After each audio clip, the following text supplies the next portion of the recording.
This episode is brought to you by Progressive Insurance. Fiscally responsible financial geniuses, monetary magicians. These are the things people say about drivers who switch their car insurance to Progressive and save hundreds. Visit progressive.com to see if you could save. Progressive Casualty Insurance Company and affiliates. Potential savings will vary. Not available in all states or situations. Deep in the ocean, an orca pod is on the hunt. But these aren't your average orcas. These guys are organized. Marketing team, did you get those social media posts scheduled for the SEAL migration? Aye, Captain. We even have an automated notification for all pod managers when they go live. They use Monday.com to keep their teamwork sharp, their communication clear, and their goals in sight. Monday.com. For whatever you run, even orcas. Go to Monday.com to dive deeper. Wine and Crime contains graphic and explicit content which may not be suitable for some listeners. Listener discretion is advised.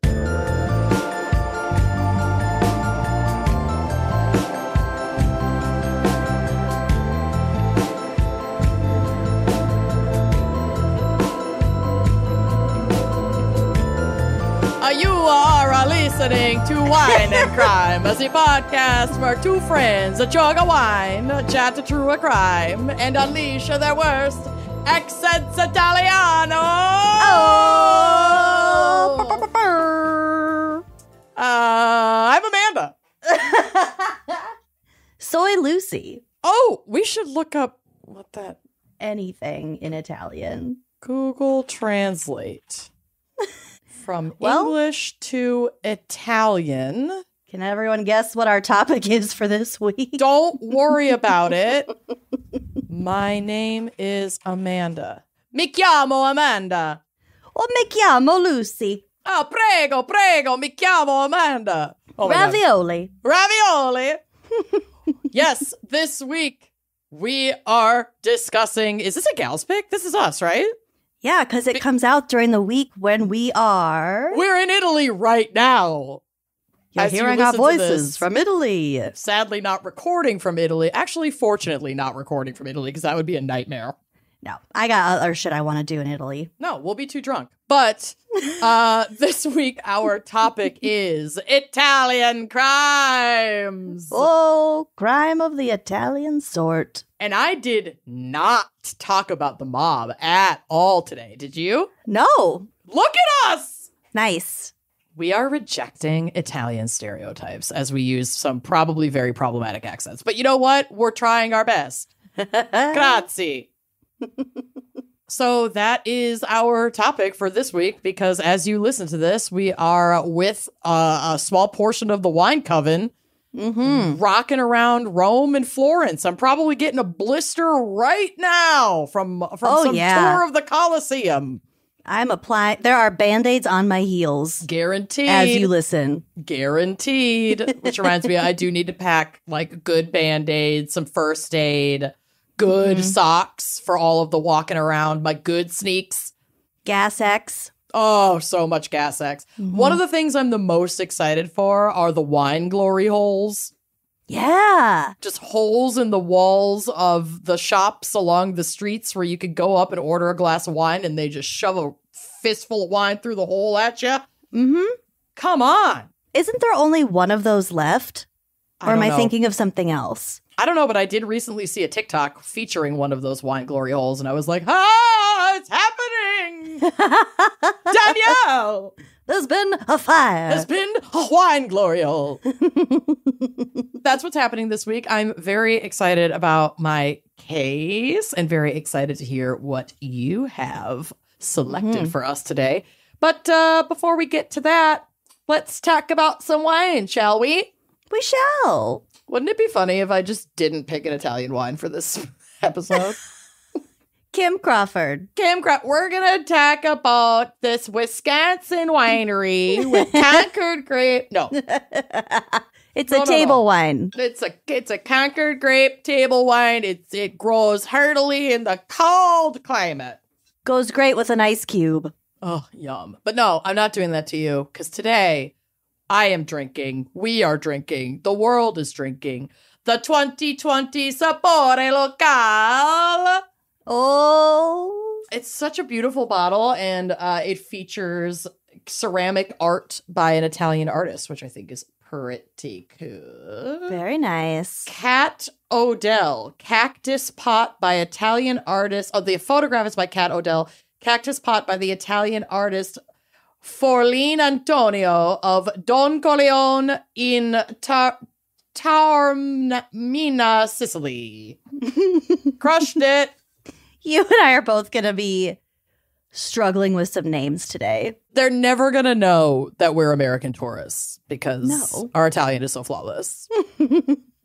But this bottle is an Italian Sangiovese, which is one of my favorite varietals. She's a bold, dry red with a softer finish. She is acidic. That's like a known quality of Sangiovese, but a little bit less harsh in the tannin category. This kind of wine, a Sangiovese in particular, is going to pair really well with Italian staples like beef dishes, lamb, pasta with red sauce. Oh my God. Oh, that reminds me of the dinner party episode of The Office. Oh, no. The ossobuco just takes like 4 hours to braise and then we'll be ready. Okay, so you started like 4 hours from now. Oh, my mom reminded me / told me that in like the dinner course in Italy, your pasta is like your starter. Oh. And then your main is like a meat dish. So because the last time she went there, she didn't want all the meat. She just wanted the pasta, which like, I don't blame her. So she just lied and said she was vegetarian the whole time. Baby, I'll eat your meat. I will handle your meat. Oh, good. Anything you don't want, you just stick it under the table for me like a dog. Just use my fork and scrape it off my plate into your mouth. Yes, done. I promise to be that friend for you forever. You're such a good friend. Thank you. I know. You're correct. You're welcome. You are welcome. You're welcome.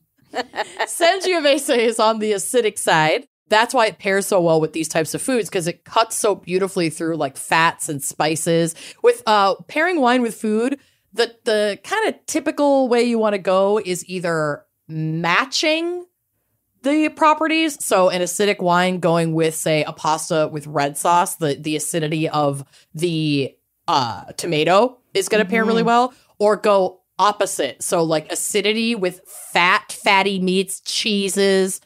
It's just, oh my God, my mouth is fucking already watering. It's just going to cut right through that, keep you with like a nice, clean, fresh palate between each bite, so you can just really enjoy your plate, which I'm super excited about. From this particular bottle, you might get hints of leather, cherry, some oregano, though I may not be able to get those hints because I think I fucked up my palate today. Did you burn your mouth? No, I got a little too close to an oil-based scent roller that touched the tip of my nose. Hold on. Okay, like a perfume thing? Yeah, I was co-working with Robbie, and he got this new scent and was having me sniff it, and I don't know, was trying to be funny, and I like moved my nose, hovered my nose over it back and forth, and it like brushed my nose, and now I just have this like oil streak right on my nose, and I can't stop smelling. It smells really good, but it's like nothing smells that good for that long. All I can smell is like pine and bergamot. But I'm gonna do my best over here. I'm gonna sniff it hard. I'm gonna sniff it long and see what I come up with. Perfect. This Sangiovese hails from the Puglia wine region of Italy, which is like up along the heel of the boot, right up the back of that sexy boot. Puglia. I looked it up. I know, but it looks like Puglia. It does look like Puglia. Puglian wine is the product of a diverse landscape. So half of Italy's olive oil is also produced in the dry heat of this Puglia region. The warm climate and fertile soil make it easy to grow almost anything.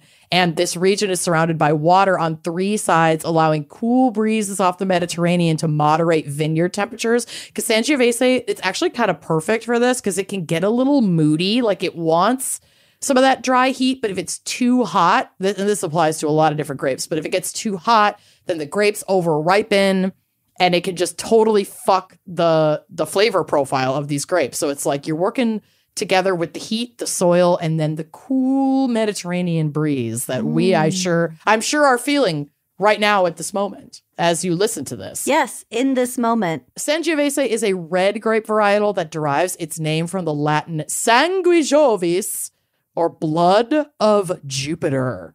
Ooh, that's Isn't that fucking awesome? I like it. I know. Drops of Jupiter in her blood. Blood drops of Jupiter. Blood drops. Sangiovese has shown itself to be adaptable to many different types of vineyard soils, but seems to thrive in soils with high concentrations of limestone. So that might be why it does so well in this area, having the potential to produce elegant wines with forceful aromas, hopefully forceful enough to get through my oil roller. Sangiovese-based wines have the potential to age, but the vast majority of Sangiovese wines are intended to be consumed relatively early in their lives. This is a 2020. It's now 2024. So we're like right in that sweet spot. We really don't want to let this sit too much longer or it starts to lose some of those, iconic Sangiovese flavor notes. It can kind of mellow out. It can also start to get a little vinegary as it ages. We don't want that. We don't want that. So I'm going to pop this open.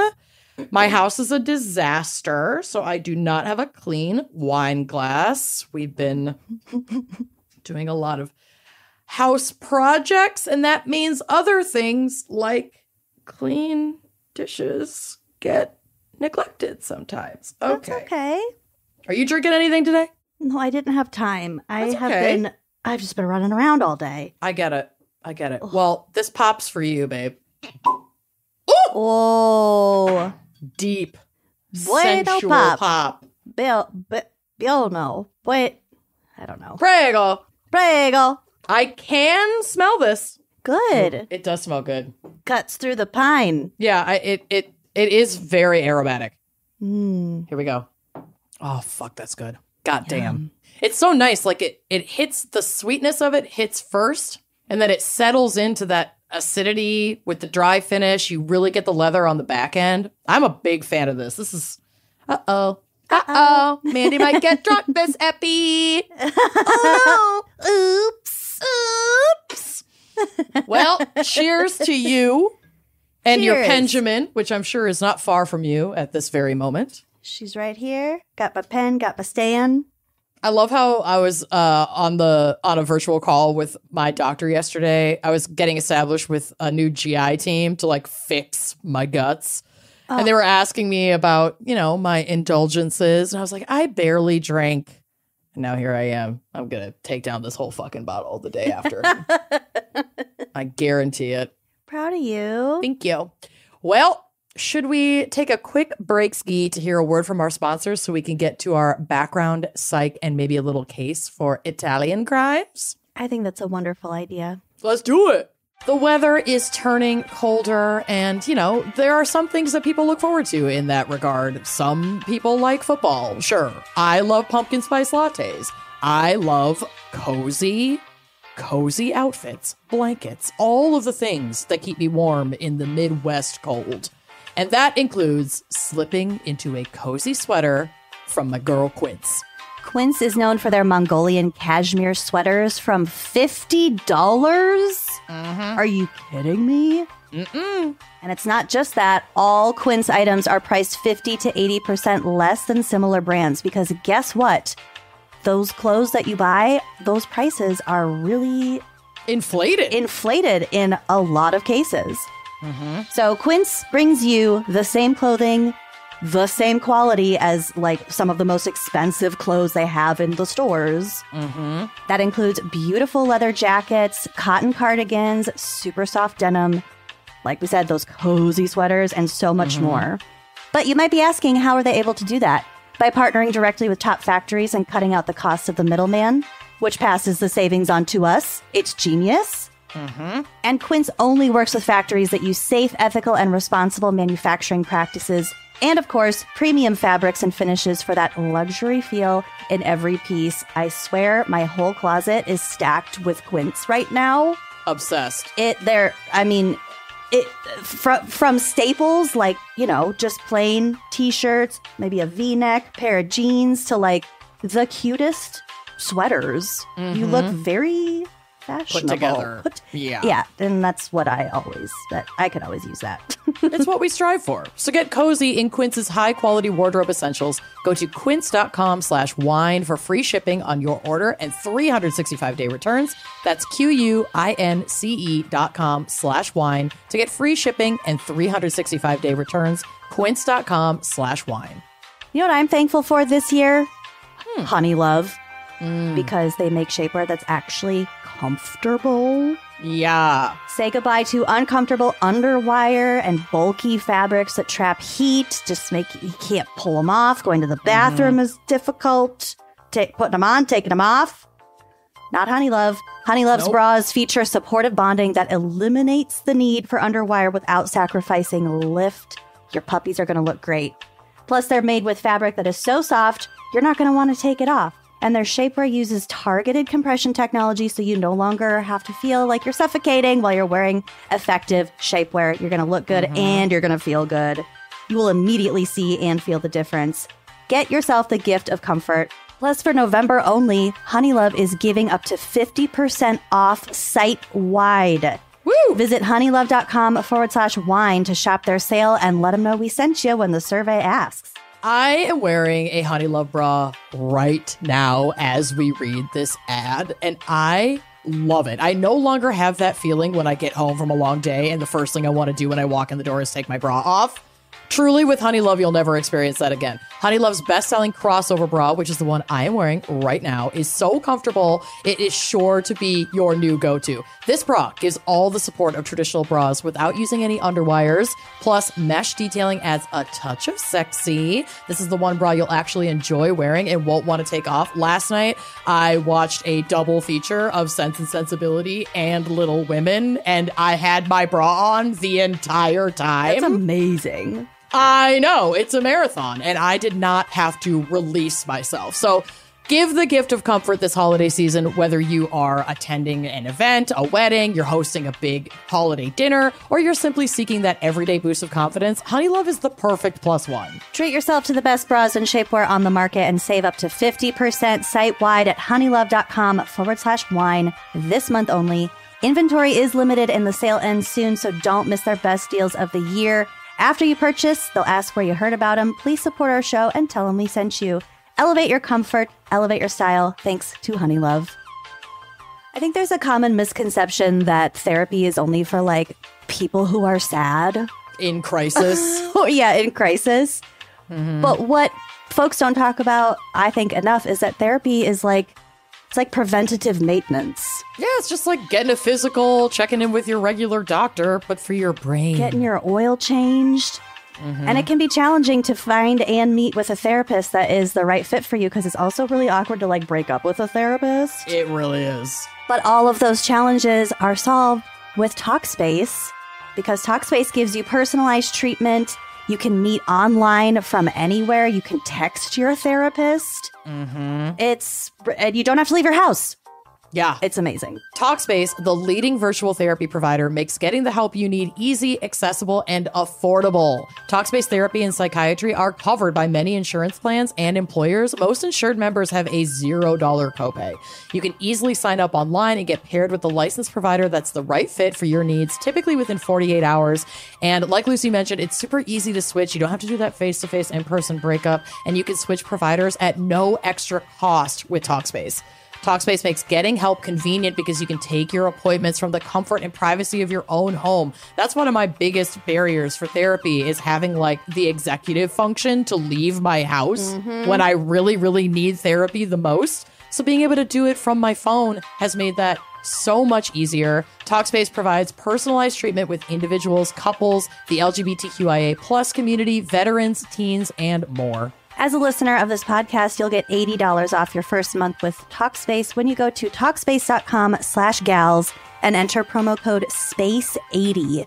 To match with a licensed therapist today, go to Talkspace.com/gals and enter that promo code SPACE80 to get $80 off your first month and show your support for the show. That's Talkspace.com/gals, promo code SPACE80.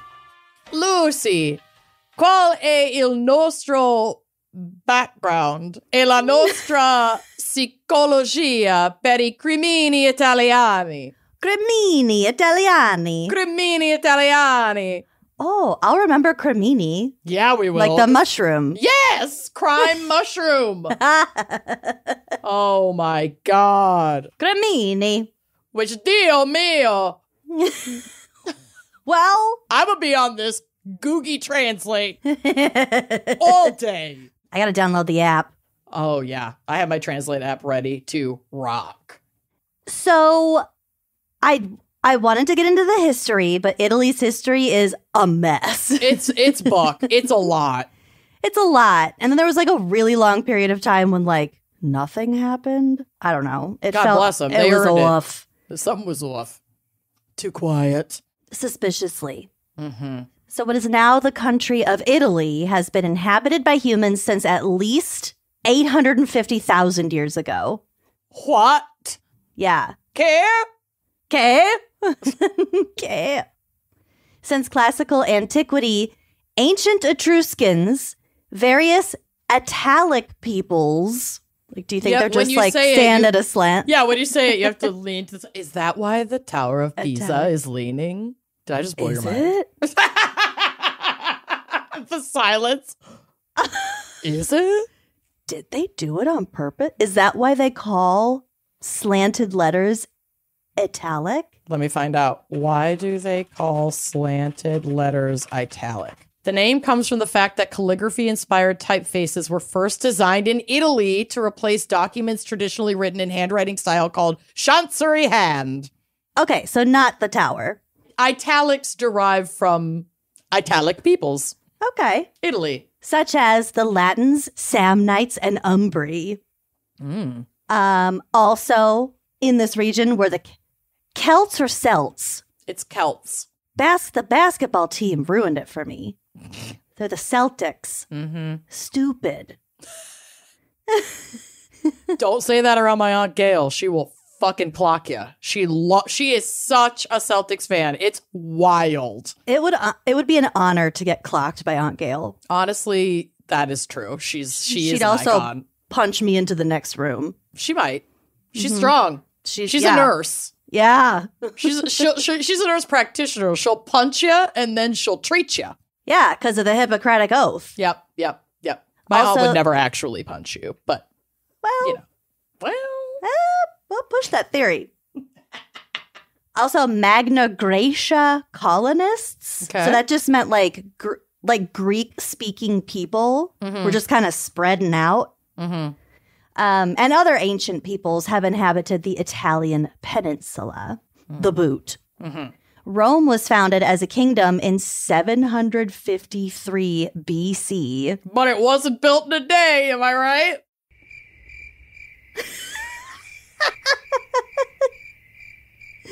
It was not, presumably, an oddly specific year for them to cite 753 BC when Rome took like a trillion years to... Yeah. It wasn't a day. No. Anyway, then it turned into a republic in 509 BC. Luck. The Romans formed a confederation with like all those other people that I mentioned and rose to dominate Western Europe, Northern Africa, and the Near East. The Roman Empire. How often do you think about it? I should think about it more often. I never think about it. You're thinking about it right now. I mean, I'm thinking about it right now, but I never think about it like on my own, unprompted. Yeah, I wonder I think about it when it's mentioned. I think about a lot of other things way more that I think are probably more interesting. Lady Diana, the Titanic, the fucking Titan submersible. The owl theory. The owl oh my God. Listen, if you are not a patron, become one at any level just to hear Lucy's interview with Dr. Titty Smith. Titty Smith. This spooky little bitch interview with Titty Smith, one of the most delightful interviews I've ever listened to. And I'm not going to lie. He's a Kiwi. It kind of moved the dial for me on owl theory. I didn't realize how much evidence was omitted in support of that theory, and that like there were feathers kind of everywhere. There was poop. There was poop on the stairs. Bird poop. Yeah. I should have clarified. I got you.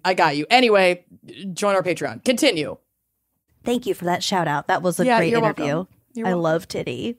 I love the owl theory. Same.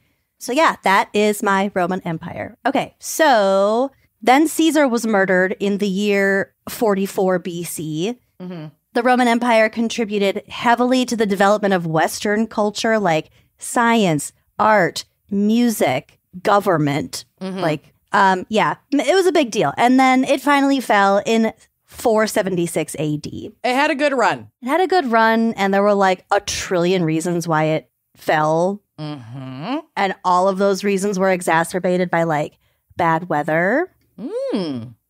So I started reading it and then I'm like, there are too many parallels. There's like famine, extreme weather, horrific elections. It is 2024. It is October of 2024. And we're still doing this shit. It's too close to home. And actually, this episode comes out, I think, right after the election. I voted and we'll be watching it go down from Rome. Potentially watching our own empire fall. Kind of ironic that we're going to be in Rome. Ironic and iconic. Oh, yeah. Okay, so it fragmented into a bunch of city-states, it meaning Italy, the things that are Italy right now, fragmented into a bunch of city-states, including the Papal States, which were under the direct rule of the Pope for over 1,000 years. And doesn't like Vatican City still have its own kind of mini government and jurisdiction? We'll get to Vatican City. Okay. Do you want to go? I do, actually. I've been binge watching this show. It's 2 seasons of it are on Netflix. It's on Paramount Plus. It's called Evil. Ooh. It's basically X-Files, but they get assigned things to investigate from the Catholic Church. Cool, like possessions and things. Sometimes they perform exorcisms. There's possessions. There's demons. I love it. It's been a hell of a ride. There's 4 seasons. I can't wait. Oh, there's another Netflix show that MJ popped into my notes. So we got a lot of Netflix to catch up on. Here we go. Okay, so the formation of the modern Italian state began in 1861 with the unification of most of the peninsula, because again, it's still like a patchwork of God only knows what. Yeah. Well, people know what, but I don't know what. So there's this like royal family called the House of Savoy. And so a bunch of the neighboring fragments were like, yeah, we like them. So Savoy kind of got everyone together and made the Kingdom of Italy. Okay. Italy incorporated Venetia and the former papal states, including Rome, by 1871. So within 10 years, following the Franco-Prussian War, again, did not get into it. It's a mess. That's a dooz. It's a dooz. Before the Italian unification, which was known as the Risorgimento. Nailed it. The U.S. had diplomatic relations with the main entities of the Italian peninsula. So those were the Kingdom of Sardinia, the Kingdom of the Two Sicilies, and the Papal States. So even though Italy wasn't the Italy that we know it as today, the U.S. had like relations with them. And everyone was pretty chill with each other at this point. So it didn't take much for them to be like, okay, we're just going to be one country. We all have the same goals. Yep. It'll be cheaper. Yeah. So, God, we can't talk about any sort of country or region or state without talking about the flag. Got to. I've been waiting for this. How many severed legs in a wheel are we going to have on this bad boy? We'll get to the severed legs. I've been dreaming about it. I mean, the Italian flag is pretty fucking straightforward. It's just the green and the white and the red and the vertical bars. That's it. But because of all this fractious backstory, Italy has a long history of various flags and coats of arms dating back to the 1200s. due to this lack of national unification until really relatively recently, there was no recognized flag representing all Italian populated areas. The nationalism that was inspired by the French Revolution led to the creation of political and military groups dedicated to replacing the old autocratic regimes with new governments throughout Italy. So they saw what went down in France at the end of the 18th century, and they're like, we don't want that. We can do better.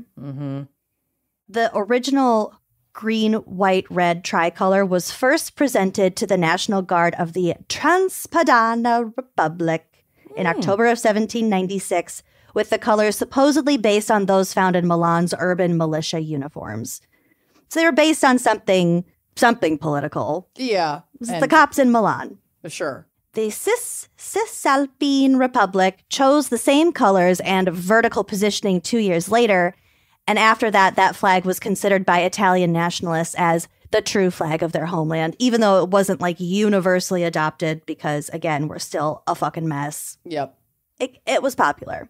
According to flag makers, the Cisalpine Republic had a version of the tricolor flag in 1797, but they were horizontal and they had like an emblem in the middle. And they something a little more involved. Yeah, literally more involved. Yeah, it's sort of confusing to people because there were two now. And when Italy was finally united, the green, white, red flag had a shield and a cross on it representing the ruling house of that Savoy kingdom family house. So it's again, very Game of Thrones, House of the Dragon confusion. Yep. So they would be like Targaryens. We've got the Lannisters. So they'd be like in the north, and the White Walkers would be like, you know, in France. Makes sense. Our 7 French listeners are so offended right now.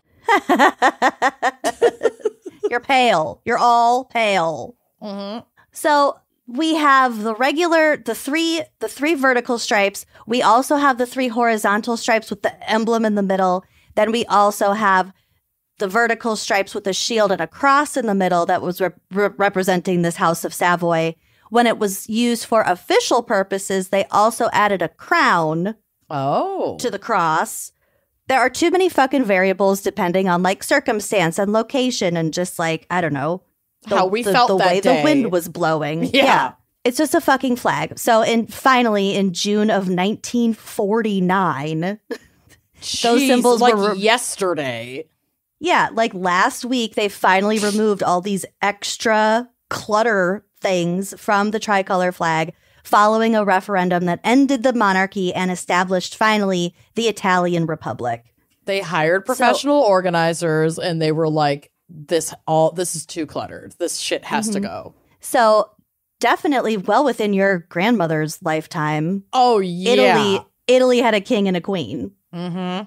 It's not weird. That is so fucking weird. So each region of Italy also has its own flag and coat of arms. And there are some fucking weird ones. So I would like you to go to the drive. I have 2 examples. We've discussed Sicily, which is just the head with 3 bent legs. It's my favorite. Twisted around it. The face is the vagina, which is my favorite part. Like, it's just this. Yeah. And the eyes. Because there's a lot of thigh. There's a lot of thigh. And the eyes, like, fully look like pussy lips. Just little vulval eyes with just black holes. I'm obsessed with it. If I had any Sicilian lineage, this would be tattooed on me so fucking fast. So fast. Well, maybe we take a ferry on over to Sicily so you can step foot and have an excuse. Step foot. Step 3 feet and 1 face vagina into Sicily. And fuck it, I'm Sicilian. And then there's also this flag of Lombardy. Yeah, this looks like a tech startup, like totally, like logo. Pied Piper. Yeah. What the fuck? So it's just a field of like Kelly green with just a big white like COVID blob. Looks like a loogie. Yeah, a little bit. Or like a cartoon bird splat. Bird poop. It's a little rough. So I will say that this design was based on like an ancient symbols from this region, I guess. There was a reason why they chose this. Of course. It's just like a little bit off balance. I don't know why it just kind of gives me the creeps. Yeah, it's like it's a bizarre centered, flag. Maybe. It's little weird. Twisted. Yeah.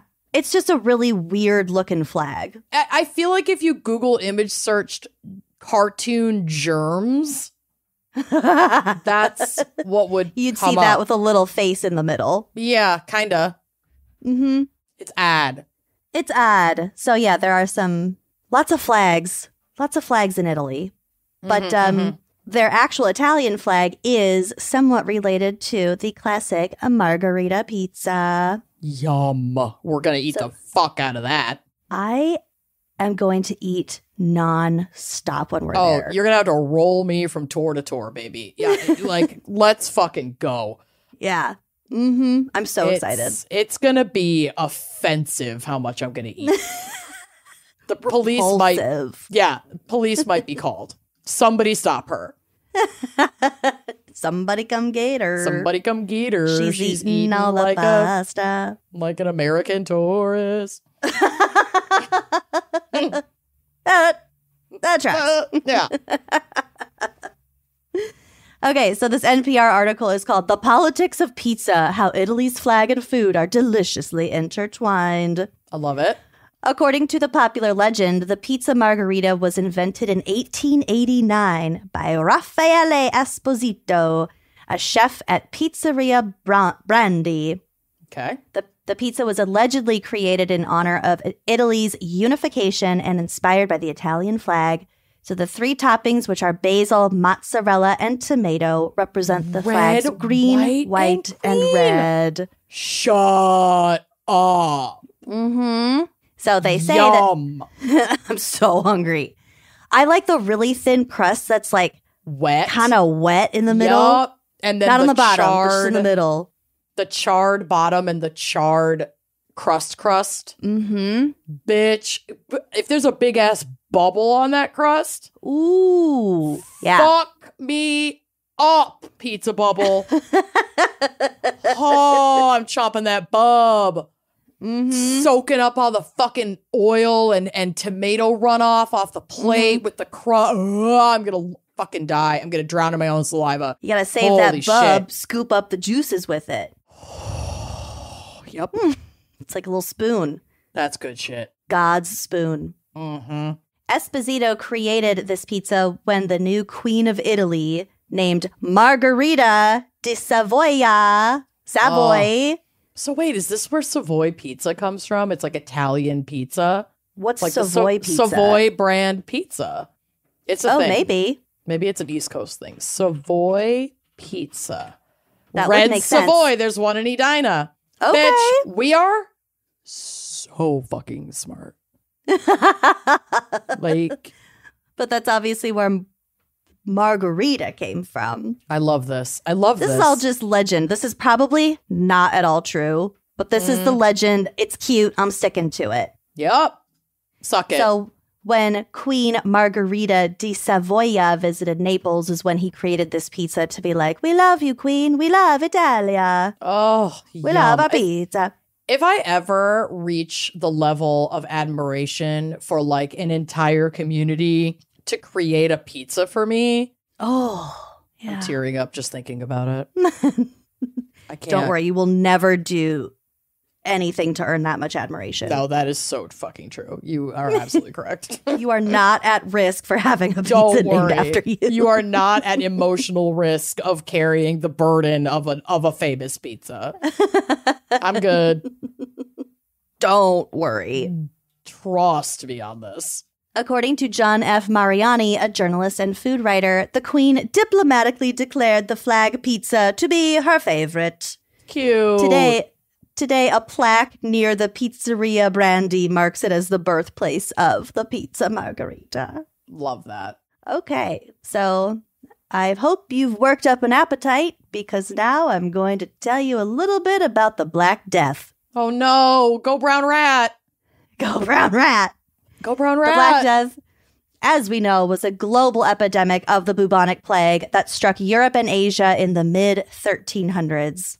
The plague arrived in Europe in October of 1347 when 12 ships from the Black Sea docked at the Sicilian port of Messina. So the whole town got excited. They're like, woo, there's all these ships coming from way far away. So all these people gathered up to watch them disembark. Yeah, unload their exciting new wares and trade. And they were shocked to find that most sailors aboard the ships were dead, and those who were still alive were gravely ill and covered in black boils that oozed blood and pus. Can you imagine? You go, you're all dressed up. It's a welcome wagon.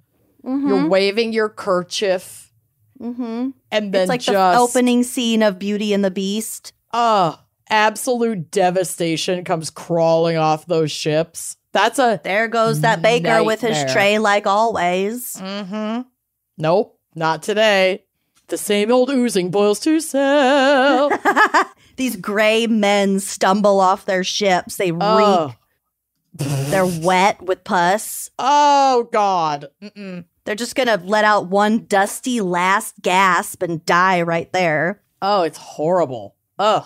I can't remember the name of that. I read a huge book about the Black Death while I was pregnant because there's nothing else to do. Not Hot Zone. No, that was Ebola. Oh, that's right. I love that book. I don't remember what the Black Death book was called, but it was so good. Any book about the Black Death is going to be good. Paints beautiful pictures. It was actually really gorgeously written.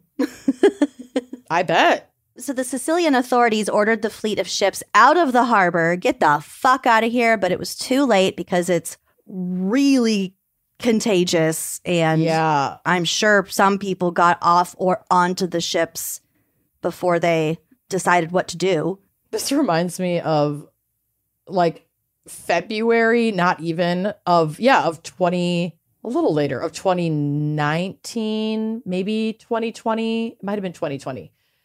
Right when like mutterings of COVID were happening, but there were no lockdowns, no protocols, anything like that. And Bill and I were spending our anniversary weekend, which must have been February, in Florida. It was definitely 2020. We were in Florida in March, right before everything got locked down. That was fucking wild. Yeah, and we were there in February, and we were down on the beach, and there, sure enough, there was a cruise ship that had patients, sick people on it, that they weren't letting dock. And so like medical practitioners were going to the ship to try and like figure out what was going on. But we were like, this is not great. And then we went home and it was like, it all exploded. It was wild. So we had our own little welcoming the plague moment. And did you know that the word quarantine comes from, I guess, Italian, probably quarantina, or something like that, meaning 40. So they would put people who were exposed, they would put them on I think that was their rule. Any ships that came into the harbor, they would have to sit outside of the harbor for at least 40 days. That's quarantine means 40 days. Wow. Yeah, to let the virus run its course and run through everybody else in proximity. Oh. No, thank you. Isn't that weird? Don't like it. I learned that from my book. That's wild. It's estimated that as much as 50% of Venice's population died from the Black Death. I would think that it would be at least half. Oh, yeah, I'm actually a little impressed. Well, because it spread all the fuck over, there were towns where almost everyone died. Yeah, I mean, entire villages were wiped out by this fucking shit. It's crazy. It must have been so terrifying, too, because we just didn't have the grasp of germology and science and medical treatment that we do in the modern era. And as we know, pandemics are terrifying enough, especially when it's something brand new and you don't have a comprehensive treatment plan for it yet. We're just learning as we fucking go.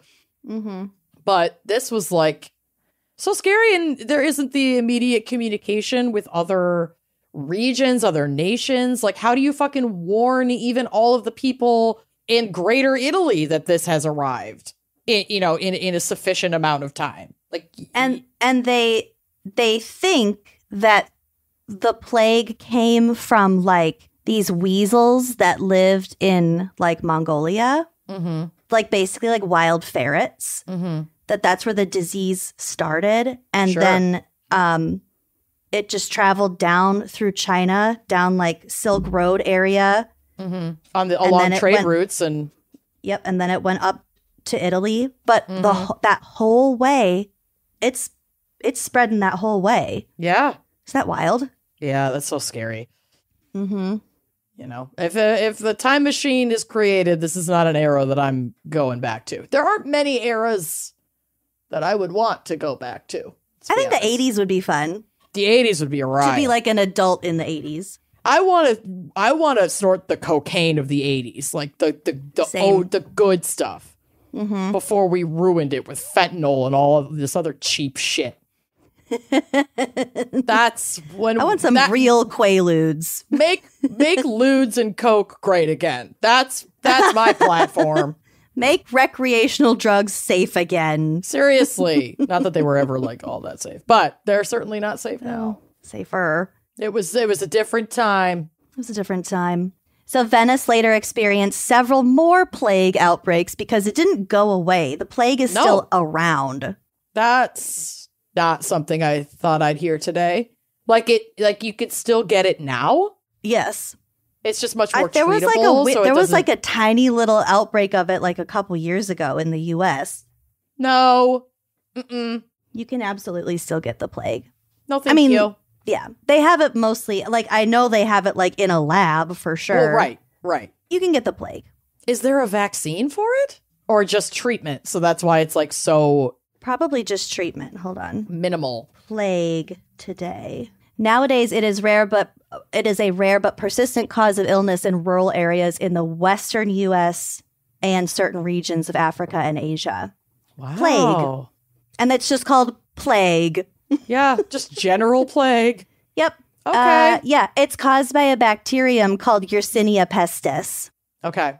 And like I said, it came from like ferrets in Mongolia. That's kind of how it's spread. It's spread among rodents, brown rats. So it's a bacteria, not a virus, which might be why there isn't a... It's a disease caused by the bacteria. Interesting. That might be why there isn't like just a basic ass vaccine for it. Because that might make it more complex to vaccinate against, but we still can treat it effectively, and that's why it's not like a widespread problem. Yeah. Would be and my also hypothesis. We understand how any research about this. We also understand how like germs work. Right. And that it's not just the vapors from a dead person that infect you. It's like touching living people too. Notably in 1575 and 1630, it also returned to Venice in the 17th and 18th centuries, but obviously to a much lesser degree. God, this folks can't get your break. So like every 100 years or so, Venice just gets slightly rocked by the plague. It's fine. Where in that cycle? Well, we're not going to Venice, so I guess we're good. It's like, where in that cycle are we landing in Rome? We're fine now. We're have way better, rodent prevention. I know, but it would be so fucking Amanda coded for me to get the plague. The plague on my first ever trip to Italy. Like, if that's gonna happen to anybody on this trip, I guarantee it's gonna be me, bitch. I am so lucky in the illness lottery like that. I do not claim this. I'm not manifesting this. I do not like this. No. So in response, I'll keep you safe. Okay. In response to these outbreaks, Venetian authorities implemented strict quarantine measures, which involved isolating individuals and their families in like specific areas. In later outbreaks, they would even have different islands that they called lazzaretto, where they would send people for quarantine. They would banish them to an island. Send me to an island in the Mediterranean. Wouldn't that be nice? Honestly. I mean, that's what they did to like Napoleon. He got off easy. He really did. Yeah. They sent him on a spa. He probably had a spa really eternity. nice time. He probably did. He was like, you know what? I'm exhausted. Thank God for my exile. I can finally peel off my wool socks. Finally. I don't know why I keep bringing up wool socks, but it's my worst nightmare. That's what I couldn't handle about living like during the Civil War. Everything was wet and everything was wool. Yeah, I mean, like, not me, but like if I was a soldier in the trenches, really in any trenches at any point in history, is just the not a big fan of a trench. Wet socks. Mm-hmm. I'm not a trench gal. No, not here for the trenches. No.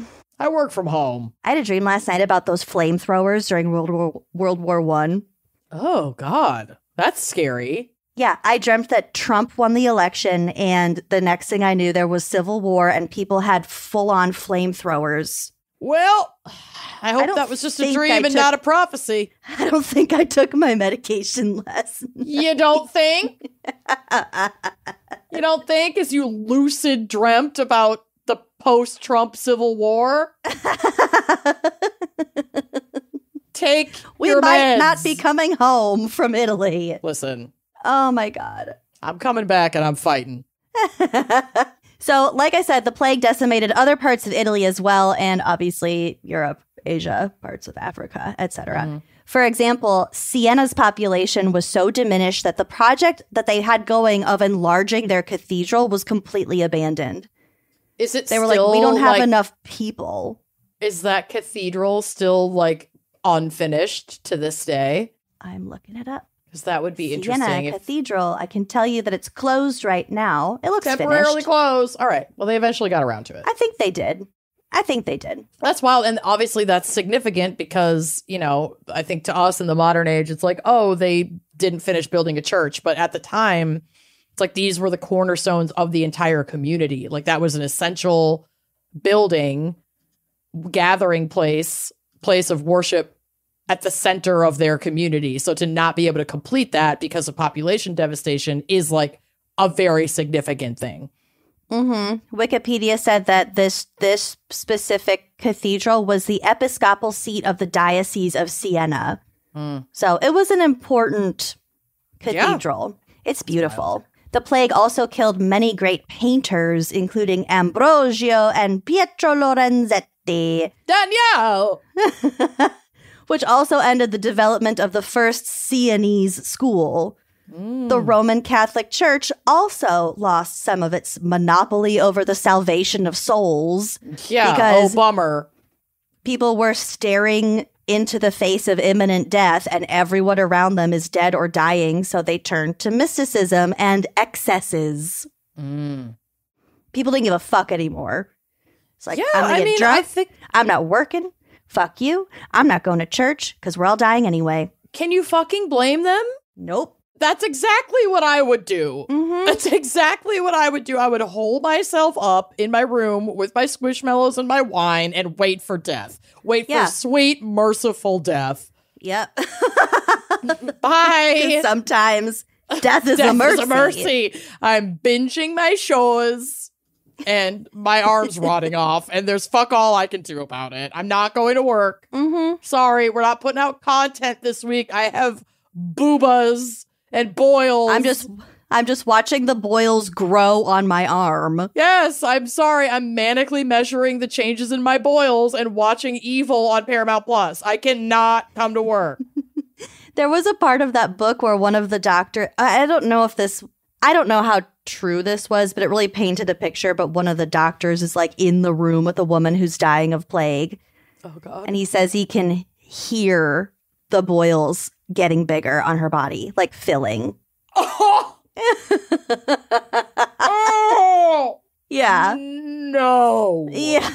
Isn't that gross? Oh, no. Okay, I need more wine. Nope. Oh my God. That I'm not okay with that detail. Oh, just like filling like a wet balloon in your armpit. Yeah. Okay. Mm-hmm. Great. Oh, I also forgot I gotta reread this. Did you read the book called The Plague by Albert Camus in high school? Yes, I have not read it since, but yes, we read it. That was a scary AP English, right? Book. I think so. That was so scary. Yeah. Mm-hmm. I loved it. Mm-hmm. I feel like that's one of the books that I did actually read because it held my interest and I didn't have to fake it through all of my essays. I just remember the one scene where there's like, they're at like a play, like a performance, and one of the actors just dies on stage. And his skin is like exploding. Mm-hmm. There's just blood. Okay. Yeah, I'm adding that to my... Maybe I'll read that on the plane. Pick that up. Yeah. We can popcorn It's not to a each long other. book. One of us should... Yeah, we should popcorn read it. That's actually adorable. Yes. Let's do that. I'm going to go to Half Price Books tomorrow and get it. Done. If you can't find it, I'll download it to my phone. Amazing. We'll either way. We'll popcorn reading it on the plane. Or popcorn Everyone around us can hear it. It's like, Can you girls keep it down? Yeah, we're gonna They get separate us. Again. We're always getting separated by I don't authorities. know why. We've never done anything untoward. Or obnoxious. Ever. So MJ's note says there's a fictional show called The Decameron on Netflix about the bubonic plague as it spreads through Italy. Smiley face. No way. Okay, I'm watching that in bed tonight. Mm-hmm. That's happening. Okay. So we already talked about offensive Italian stereotypes. I gotta... remember a long time ago, I asked if it was like racist or something to like talk in an Italian specifically accent. Mm-hmm. And we decided no, because the Italians haven't historically been subjugated for the color like of their other skin. groups. Yeah. Yeah.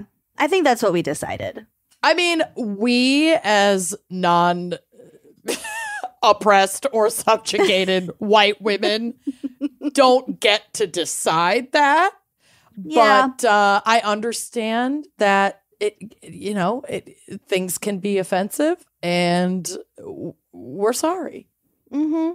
Well, there's a lot more offensive things that we could do against Italians than an accent. And we won't. We won't, but I'm going to tell you what they are. Okay. Well, these are things to avoid. It's things to be aware of. Yes. So this is according to the Order Sons and Daughters of Italy in America, which is the largest and oldest organization for folks of Italian heritage in the United States. Mm-hmm. So they contend that ad campaigns that feature Italian Americans often use stereotypes that present an unbalanced portrait of people of Italian heritage. Mm-hmm. So, for example, the men are often portrayed as uneducated, dishonest, and or violent. The women are usually elderly, overweight housewives and grandmothers wearing dark-colored clothing. Okay.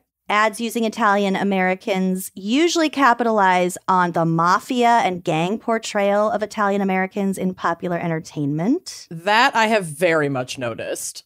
Mm-hmm. Americans are like, the West is like obsessed with Italian mafia culture and storytelling. I don't think that would be that big of a thing if it weren't for the Godfather movies. Oh, yeah, absolutely. Media has definitely like implanted that into our culture. Mm-hmm. So we've got the tropes of mafia culture, the over-the-top like gaudiness, like the big gold jewelry and the animal prints and the big hair, male infidelity, contracted murder, like hitmen. Yeah, the mob thing. Mm-hmm. And the vain, hot-tempered, power-hungry Italian women. So, like, if we're thinking about Real Housewives of New Jersey. Teresa Giudice. Danielle, the flipping of the table, prostitution whore, all that stuff. Iconic. Mm-hmm. Carolyn Manzo. Mm-hmm. These historically based negative stereotypes continue to disfigure and misrepresent Italian Americans in American society. So just some things to be aware of, some things to notice. The mob thing, I know it's like a stereotype, but when I started thinking about it, I'm like, that is fucking everywhere. It's everywhere. It really is. It'll be so interesting to be in Italy among Italians and not Italian Americans, and like really experience their culture and how different I'm certain it must be from how they are portrayed in American media. Mm-hmm. Like how Italian Americans are portrayed. And obviously Italian American culture is going to be different from Italian culture where you are living in Italy, because American culture is a fucking trip and tapestry seeps into everything. But yeah, that should be an interesting experience. I'm really excited. Yeah, it's going to be really fun. Okay, so this is a little bit about the Vatican since you asked. I did. So Benito Mussolini, that old chestnut, that old violent dictator. Yeah, ever heard of him? He signed Vatican City into existence. So that was because there was this ongoing dispute between the Italian government and the Catholic Church, because the Italian government kind of absorbed those papal states, and the Catholic Church was like, but that was our thing. Mm-hmm. So this was in 1929, and Mussolini signed the Lateran Pacts, which allowed the Vatican to exist as its sovereign state, and paid the church $92 million for the papal states that they absorbed. The Vatican used that payment as seed money to regrow its coffers, which I think is just a nice way of... It's financial reserves. Yeah. Yeah. Mm-hmm. Coffers are mentioned in my case as well. That was a big thing. I mean, people paid the church. That was just that's still a regular part of, Christian and Catholic culture, very much so. Your tithings. But yeah, that was just ingrained into the papacy. Like, it's wild, the kind of money that they fucking had. If we go to the Vatican, it's wild. There's it's hard to explain. It looks like opulent, but like not in a pretty way. Just I don't know how to explain it. Okay. It's pretty. It's impressive. It's very big. Okay. It's like you get kind of dizzy because everything's just so big. Yeah, I mean, I'll cover my shoulders and roll up to Vatican City. Let's fucking go. I accidentally brought a knife into the Vatican. That is the most Lucy shit ever. Should I try to vape at the Vatican? No, I'm not going to do that. I'm not going to do the ugly American bullshit, but it would be kind of funny. Well, I had my knife in my bag. And Vape I was Nation. Like, God. I realized I had my knife in my bag, and they put your bag through a metal detect, like a security thing. Hey, if they didn't catch it, not your problem. Well, I made eyes at the boy searching the bags. I tried to distract him. They also have these cute little outfits. They have their own military uniform, the Vatican, but they're ridiculous. They look like court jesters. Okay. Here for it. You can see it from a mile away. You love a young Vatican boy in uniform, I guess. I was also 20 years old, so that at the time it wasn't as pervy as I'm making it sound right now. Okay, that's good. Glad we cleared that up. Yeah, I got to clear that up. Okay, a couple fun facts about Italy, and then I'm going to tell you about a really creepy short case. Okay. Did you know that Italy is just slightly larger than the state of Arizona? This is something that shocks me every time it's brought up, and not specifically to the state of Italy, but that little tidbit is applicable to so many countries in and around Europe. Luxembourg is this big. Yeah, and I saw a TikTok about this not too long ago about there's a man, he's British, he's been traveling in the United States for the last year or so. And he did a video about how a lot of people in Europe consider Americans to not be well traveled, which makes sense because we really don't leave the United States very often. First of all, we have some serious financial constraints when it comes to traveling outside of the United States. It's very, very hard to afford to do it. But the US is so fucking big. It's massive. And we when we vacation, when we go on holiday, we're not leaving Italy to go to Greece or leaving England to go to Amsterdam, which can take them, an hour and a half flight. Like, it takes us fucking 3+ hours to fly to Vegas or fly to LA. Like, it's not... Americans are well-traveled within the United States, but travel here is not accessible. It's barely accessible even in the United States. But like, also, the U.S. Minnesota is fucking huge. The U.S. is fucking huge. It's huge. I could live my whole life and not visit every state here. And I'm like actively trying to go to every state. We got deserts, we got mountains, we got skiing, we got beaches, we got oceans, we got prairies. We have we just don't have like a rainforest. Basically, that's it. I mean, technically we do, because the Pacific Northwest is a rainforest climate. There's like swaths of rainforest. Okay, like a tropical rainforest. Yes, we don't have that. But yeah, I mean, so like, yes, statistics like that always blow my mind.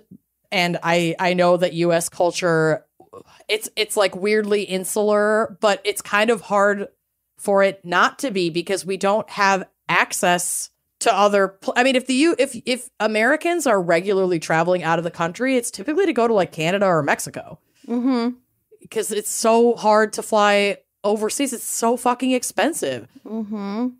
It's crazy. Even technically, domestic travel is so crazy. Expensive. Like flying to Hawaii. That's like an 11-hour flight or some shit. Yeah. Did you know that the thermometer is an Italian invention? Good to know. I love that. Italy has a volcano named Stromboli. Cute. What is Stromboli? Is it pasta? Let's find out. Stromboli. How to make homemade stromboli. It's not a pasta. It is stromboli, also known as pizza arrotolata, is a type of baked turnover filled with various Italian cheeses and usually Italian cold cuts or vegetables served hot. Bitch. We're fucking eating that.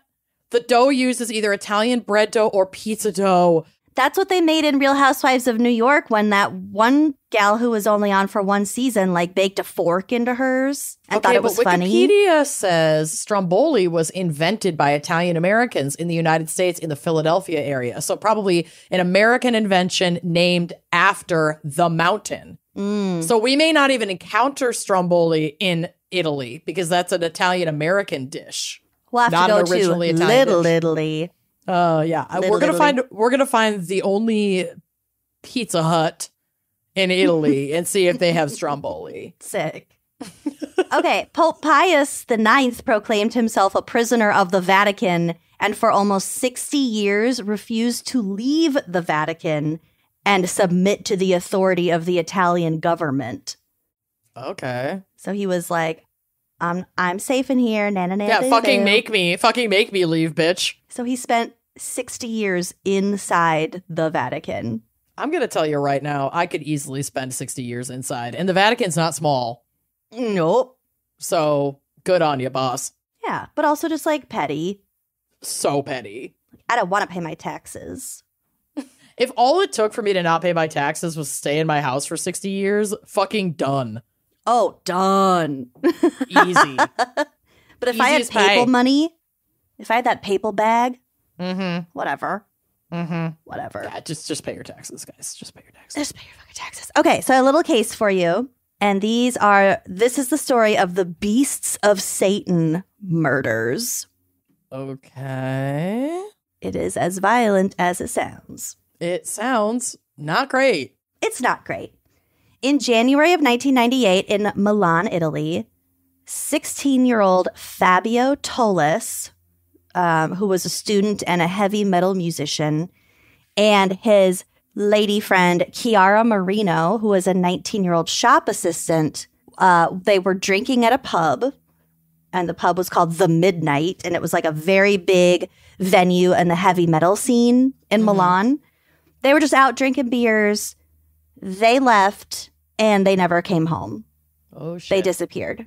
The police and many of their friends just thought they had run off together because they were like falling in love maybe. But their parents did not believe this. Okay. And their parents turned out to be correct. So on the night of their disappearance, as we later learned, the two had been sacrificially stabbed and beaten in a drug-fueled occult ritual. The fuck? Perhaps worse, they were killed by their friends. Oh, I don't like this. I don't like this.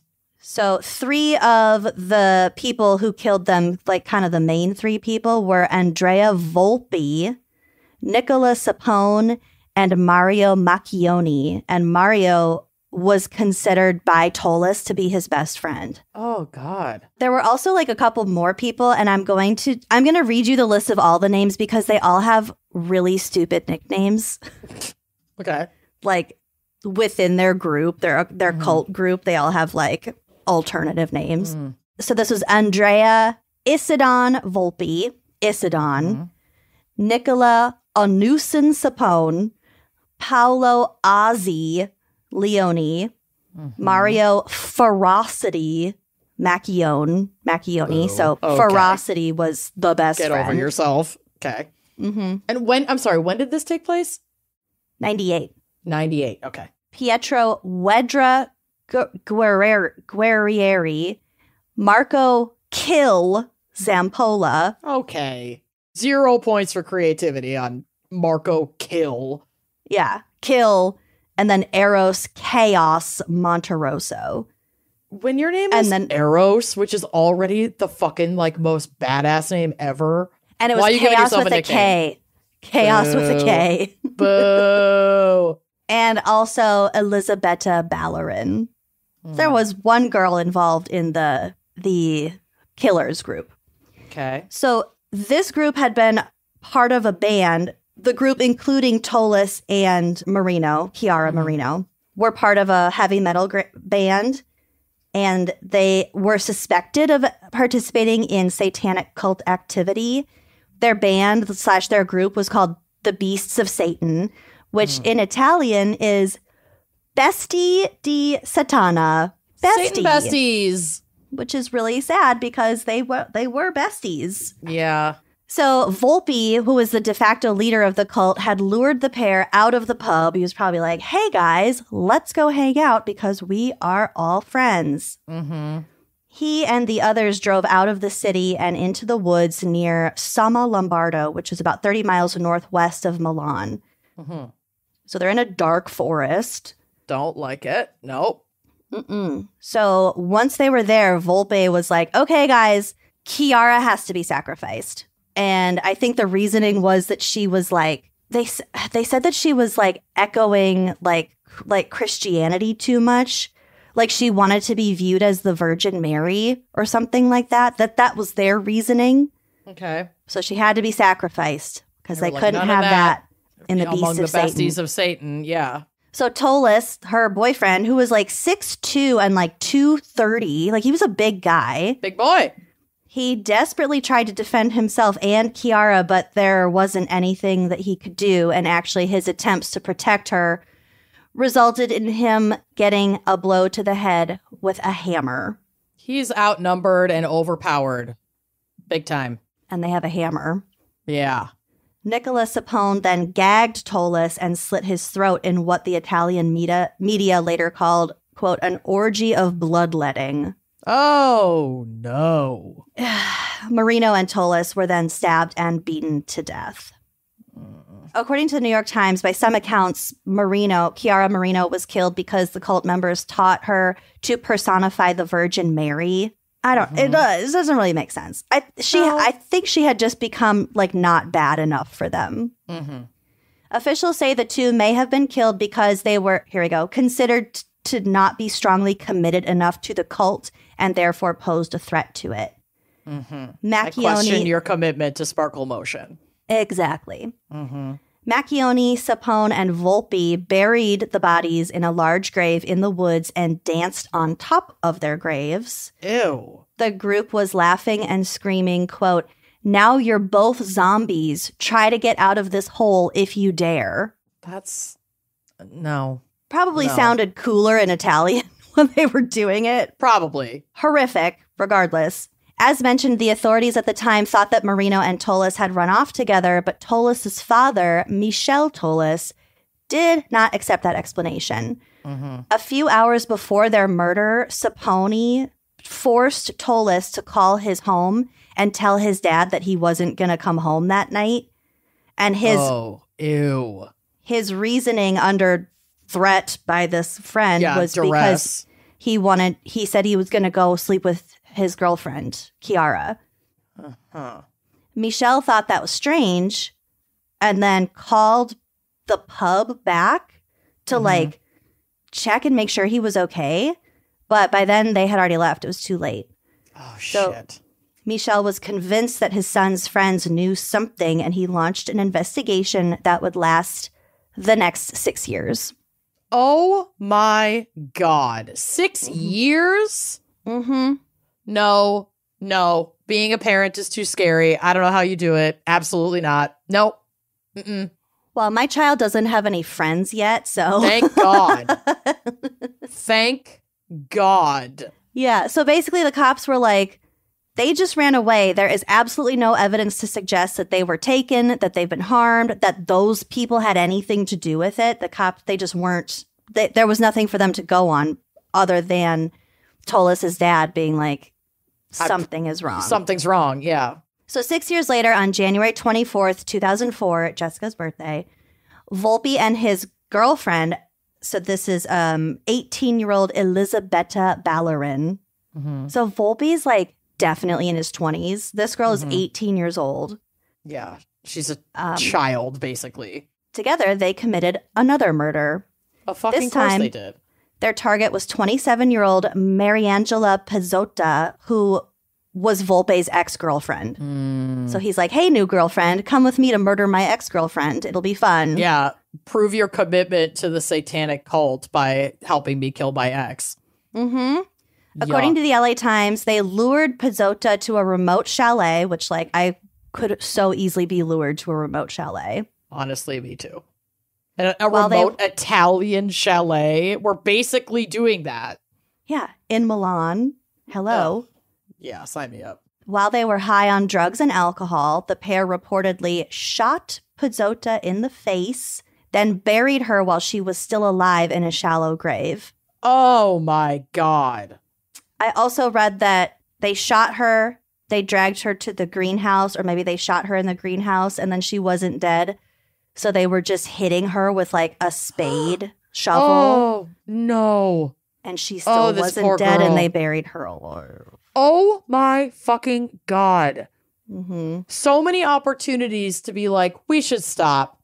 Ugh. Allegedly, Volpe then called Sapone when they realized that she was still alive. Like, fuck, we can't.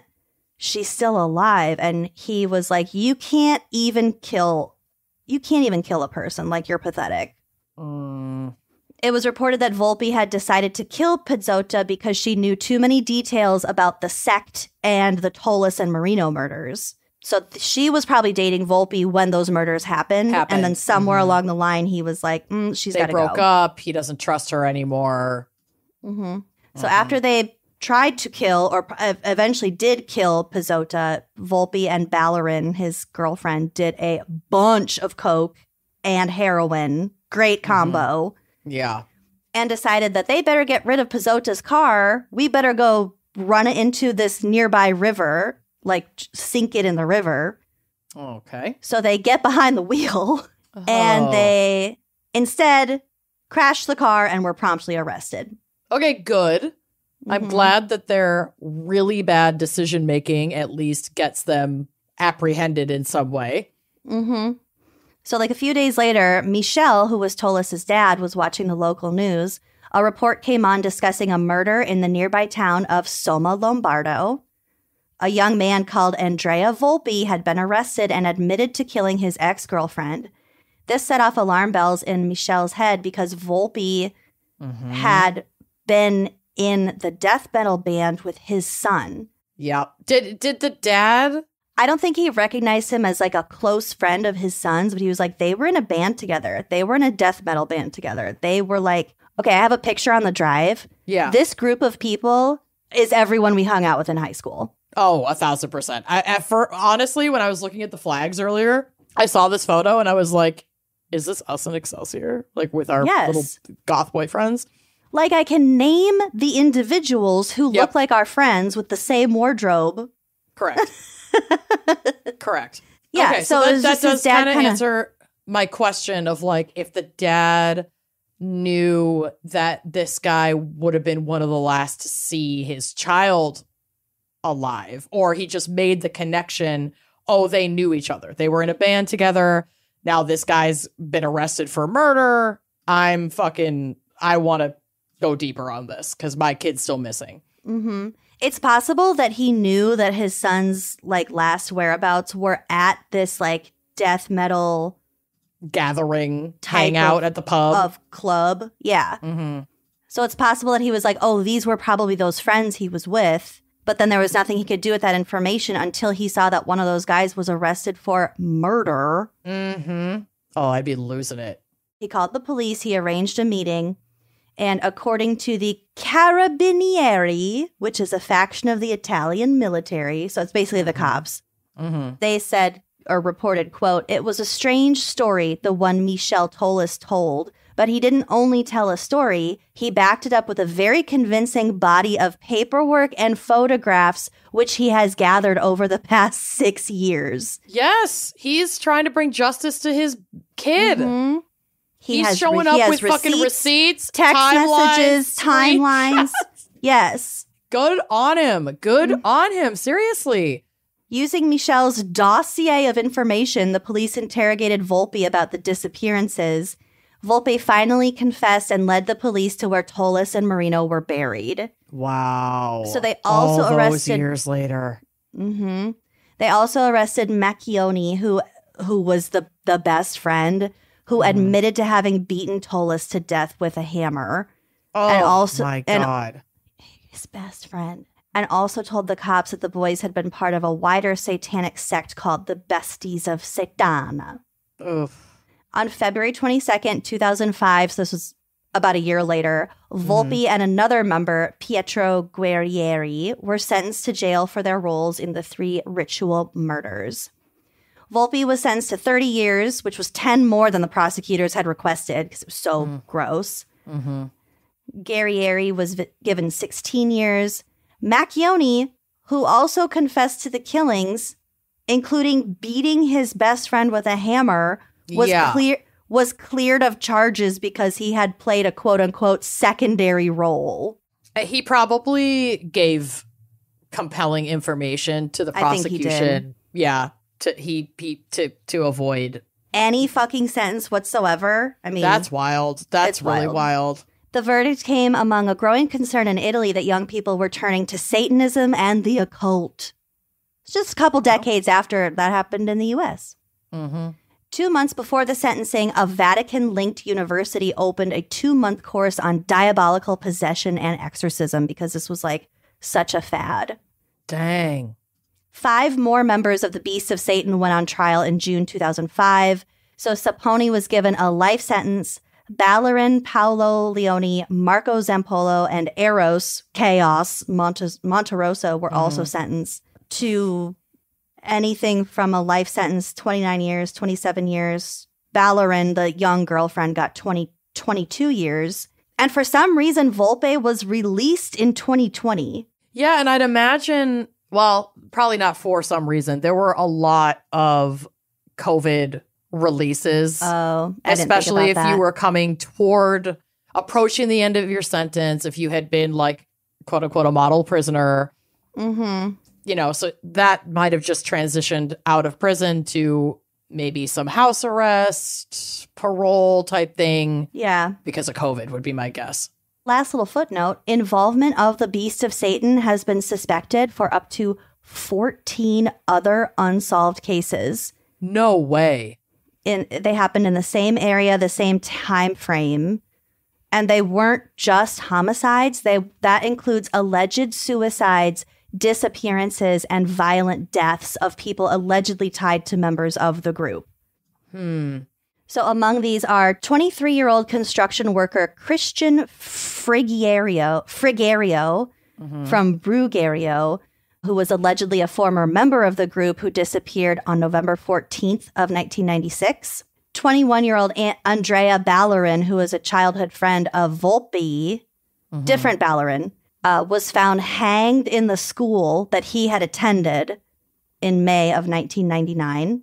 And had that been ruled a suicide I think that one was ruled a suicide, but like Volpe went to the same school and was friends with her.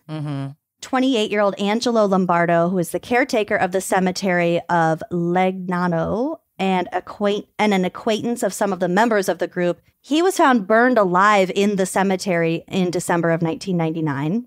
Oh my God. That sounds pretty Satan-y, ritualistic, burning someone alive in a cemetery. Yeah.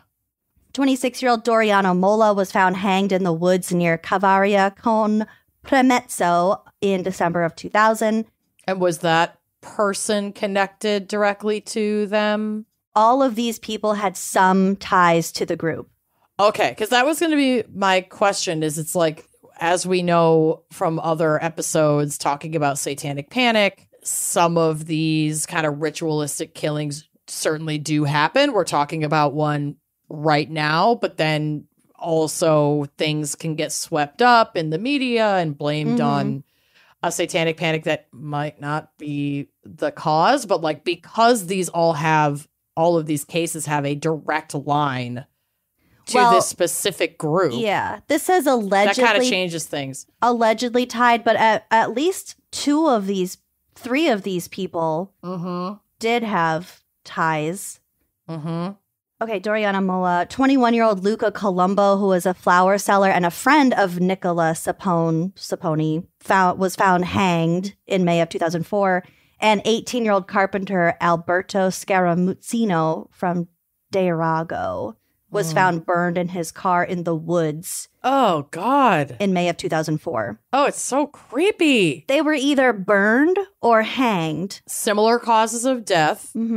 Similar circumstances. It's definitely compelling, even as somebody who rejects, by and large, the satanic panic kind of defense or blame. Like, this is a different situation. This is like an active cult that happened to consider themselves Satanists, that had connections to these people. Like, there's more compelling evidence. The MO is really similar. These possibilities don't feel to me like media outrageous satanic panic throwing the blame at the wall to see what sticks. This actually feels a little bit more linear and connected. And you said all in the same time frame too? All but the first of these happened between the first two murders that we know about and the last murder where everyone got arrested. Yeah. And then suddenly it stopped. Well, I mean, obviously crime didn't stop, but no. But like those were the only. Yeah, these were the only ones. Well, these were some of the 14 other unsolved cases that they are suspected of. And all of the people arrested, are still alive. Some might still be in custody or maybe Volpe soon to be. Is out. Yeah. So he was like the leader of the group. I'm just curious, like where these investigations are at. If anybody that was, charged for any of the other crimes that they served their sentences for would come forward and provide information. But if they're all close to the end of their sentence, like why the fuck would they want to talk? That would just extend their time in prison. And their sentences were kind of all over the place. Like some were just a few years, and some was like one was a life sentence. Yeah. So, again, another reason for them to keep their mouths shut, because it's like, well, I'm not going to I'm almost out for some of them. I'm not going to risk that. Oh, God. Yeah. So that is the story of the Beasts of Satan. What a fucking gross mystery. I hate that. You hate a mystery. I do hate a mystery. Well, well done. Thanks, Miss Lachelle. You gave us so much incredible information about our beautiful Italy and some of the fucked up shit that happened there. That we can look forward to, just really feeling. I'm excited to stand on the streets where the plague just wiped everyone out, Yeah, happy for you. Happy for you on that one. That's so awesome. Cool. Yep. Very exciting. All right, well. Should we take a quick break to hear a word from our sponsors and for me to chug a little more wine, and then we'll get to my case? I think that's a great idea. The holidays can create even more waste than usual. Each year, Americans throw away 25% more trash in the time between Thanksgiving and New Year's. So what if we told you that there was a way to get all your holiday shopping done without the guilty feeling over the waste that typically comes with it? Well, we got your back. Meet Blue Land. Blue Land. Blue Land is on a mission to eliminate single-use plastic by reinventing cleaning essentials to be better for you and the planet. I host Thanksgiving every year, and I just feel like I'm constantly cleaning. I'm constantly thinking about my in-laws coming. I'm constantly like, I gotta wash the baseboards. Like, what is that? So, because Blue Land does not use any non-reusable materials. Yeah, no single-use plastic, baby. No single-use plastic. I feel like I can just clean to my heart's content, to my in-laws' content, without being like drowning in plastic bottles. So the idea is simple. Grab one of their beautiful Forever bottles, fill it up with warm water, drop in a tablet, and get cleaning. There's just little tablets. Refills start at $2.25, and you don't have to buy new plastic bottles every time you run out. You can even set up a subscription or buy in bulk so you never run out of the products that you need. I think, Amanda, you have a subscription. I sure do, because I'm never going to remember to refill them. I have not had to deal with going and buying cleaning products in years. It's amazing. From cleaning sprays to hand soap. I love their foaming hand soap. To toilet cleaner. That's my favorite. And laundry tablets. All Blue Land products are made with ingredients that you can feel good about. For a limited time, Blue Land's hand soap is getting a festive upgrade with a beautiful chocolate box-inspired gift set with cozy scents like toasted vanilla, wintry pine, and the one that I have in my bathroom right now, sweet chestnut. Yum. They're delicious. It's the perfect gift for your loved ones or yourself to reduce waste. Why not both, baby? Blue Land has a special offer for our listeners. Right now, get 15% off your first order by going to blueland.com/gals. You won't want to miss this. Blueland.com/gals for 15% off. That's blueland.com/gals to get 15% off. This episode of Wine and Crime is brought to you by Wild Grain. The holiday season is here, and it's time to start baking delicious homemade favorites with your family and your friends. Wild Grain is here to make you look like a baking expert without being a baking expert. Y'all, this has completely changed my life. If you're not familiar with Wild Grain, it's the first Bake from Frozen subscription box for artisanal breads, pastries, and pastas. Wild Grain's boxes are fully customizable to your taste and dietary restrictions. In addition to their classic variety box, they recently launched a new gluten-free box and a plant-based box that's 100% vegan. Best of all, they take the hassle out of baking since all items bake from frozen in 25 minutes or less with no mess or cleanup. I am in love with Wild Grain, and I'm not good at planning my meals ahead. So Wild Grain has saved me between just at home not knowing what to make and going to the freezer and going, oh, there's all this beautiful fresh pasta and I can just whip up a sauce and there's dinner in 20 minutes. To, oops, I got invited over to the neighbors and I have nothing to offer. Oh, I'll just grab this sourdough out of the freezer and bake it fresh from frozen in 25 minutes and I'll be there with a loaf of bread like I am Belle from Beauty and the Beast or something. Like, it's amazing. And I'm going to lie to you and say that I just made it from scratch myself. Seriously, they're never going to know. They're never going to know. So why not make your holiday gathering so much easier by having like the bread portion of things just kind of taken care of? You pop it in the oven. It tastes so delicious. It's done in 25 minutes. You don't have to thaw it. It's the easiest thing you could possibly do for yourself. Impress your guests with minimal effort this holiday season. Wild Grain is offering our listeners $30 off the first box, plus a free item in every box when you go to wildgrain.com/gals. You heard me. You can now get $30 off your first customized box when you go to wildgrain.com/gals, or you can use promo code GALS at checkout. Today's episode is sponsored by video game publisher Square Enix and Life is Strange Double Exposure. If you are interested in murder mystery video games, this is the game for you. Life is Strange Double Exposure tells the story of Max Caulfield, a young woman trying to overcome her traumatic past who discovers her new close friend Sophie murdered in the snow. In an effort to save her, Max tries to rewind time, a superpower that she hasn't used in years, but instead she opens the way to a parallel timeline where Sophie is still alive and still in danger. Now Max must shift between the two parallel timelines to solve and prevent her friend's murder. Life is Strange Double Exposure is full of twists and turns with meaningful themes, full of emotion, mystery, and of course, superpowers. It has something for everyone, regardless of whether you are a newcomer or a returning fan. Life is Strange Double Exposure is available now on PlayStation, Xbox, PC via Steam, and coming soon to Nintendo Switch. Rated M for mature. My story today is ghostly. I'm on my end. That's why we drink bullshit for Italy crimes. Excellent. I started looking into hauntings and found this story about Beatrice Cenci, whose story is one of tragedy, revenge, and a chilling haunting that lingers in Rome's folklore. So my case today combines the real-life account of Beatrice's brutal family life with the legend that surrounds her execution and the ghostly sightings said to take place on the Sant'Angelo Bridge, which, if we are anywhere near that when we are in Rome, I want to check it out. That might be a little Only day if trip it's we at take. night. Well, sure. We'll have to go at night. Should I bring my ghost meter? Should I bring my dowsing rods? Yes. We go to the bridge? Two idiot fucking meter. Americans? Yeah.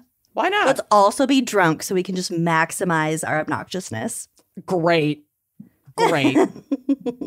According to througheternity.com, the Cenci family legacy was drama. Quote, Beatrice was born into one of the most ruthless of the powerful families who fought for control of medieval Rome. Although Pope John X was a Cenci, the family earned a reputation for fighting against the papacy, allegedly in the pay of external forces. In 1075, one Cenci kidnapped Pope Gregory VII, right? That's the seventh. VII. Just as he was V7th, just as he was performing mass at the altar of Santa Maria Maggiore. In 1398, another member of the family organized a plot to overthrow the papacy and murder Boniface IX. Nice. By the 1500s, their power and influence had decreased, but the family's notoriety was soon to reach its peak thanks to the actions of its cruelest member, Francesco Cenci, Beatrice's father. Francesco Cenci. So Francesco Cenci was notoriously cruel and tyrannical. He was a wealthy landowner, infamous for his violent temper and his criminal actions, which included, but were not limited to, physical and sexual abuse toward his children, particularly Beatrice and her stepmother, Lucrezia Petroni. Beatrice's elder sister, Antonina, felt so terrorized by their father that she appealed to the Pope to allow her either to be married off or to join a nunnery, anything to escape her sadistic father. There's a little more on that. Oh my God, that's awful. Several times, this motherfucker was accused of raping young women. There were also reports of him sexually abusing young boys. So he was out there in these streets. Abusing everyone. But one of the young women he was accused of assaulting was alleged to have been murdered by him after she refused his advances. So he came on to her. She said no. He assaulted her and he killed her. Francesco's violent behavior was so extreme that he was repeatedly jailed, but due to his wealth and influence, he's from this big wealthy papal family, He often avoided severe punishment. His power and social position meant that his bullshit was largely ignored by authorities, or he could pay his way out of jail. A tale as old as time. Yeah, seriously, some things never fucking change. To escape his consistent and justified scrutiny by authorities, he took a handful of servants, his wife, and the beautiful young and coming-of-age Beatrice to a creepy-ass castle in the small countryside town of Petrea Salto in the mountains east of the city. He had well over a dozen children that he had either bailed on or who had left him. So he put his focus on Beatrice, claiming he was trying to protect her from boorish Roman men now that she was approaching marrying age. But it's suspected, given his history of sexual abuse, that he was trying to kind of keep her for himself. Oh, that's so sick. Yeah. So he kept her and Lucrezia in isolation, so that's his wife, and out of the public eye where he could do what he pleased. Quote, he insisted Beatrice and Lucrezia both sleep in the same bed with him. He began forcing Beatrice to scrape the scabies on his body from head to toe. Oh my God. Oh, that's so gross. It's vile.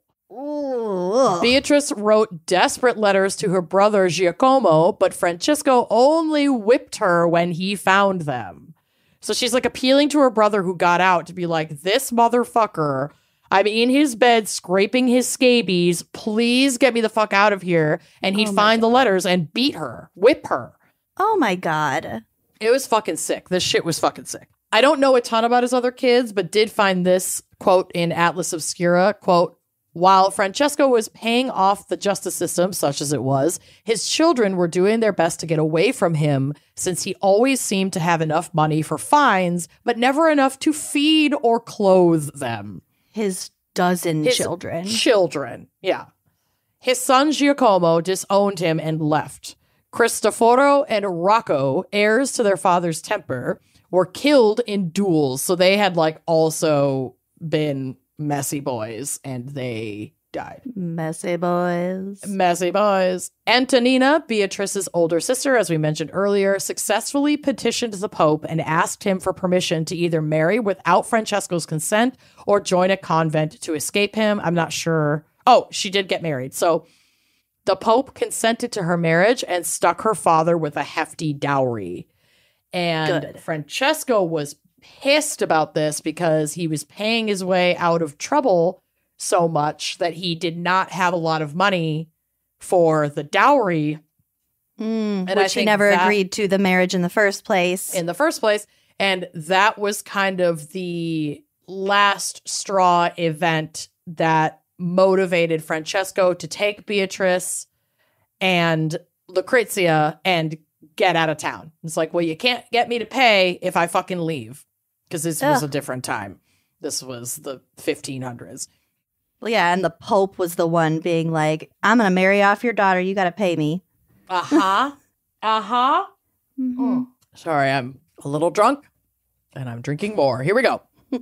So as the story goes, on the morning of September 9th, 1598, Plautia Calvetti, the housekeeper for the Cencis, was shopping in the village when she heard a loud commotion. A friend called to her, Plautia, Plautia, they are screaming in the castle. Danielle. Danielle.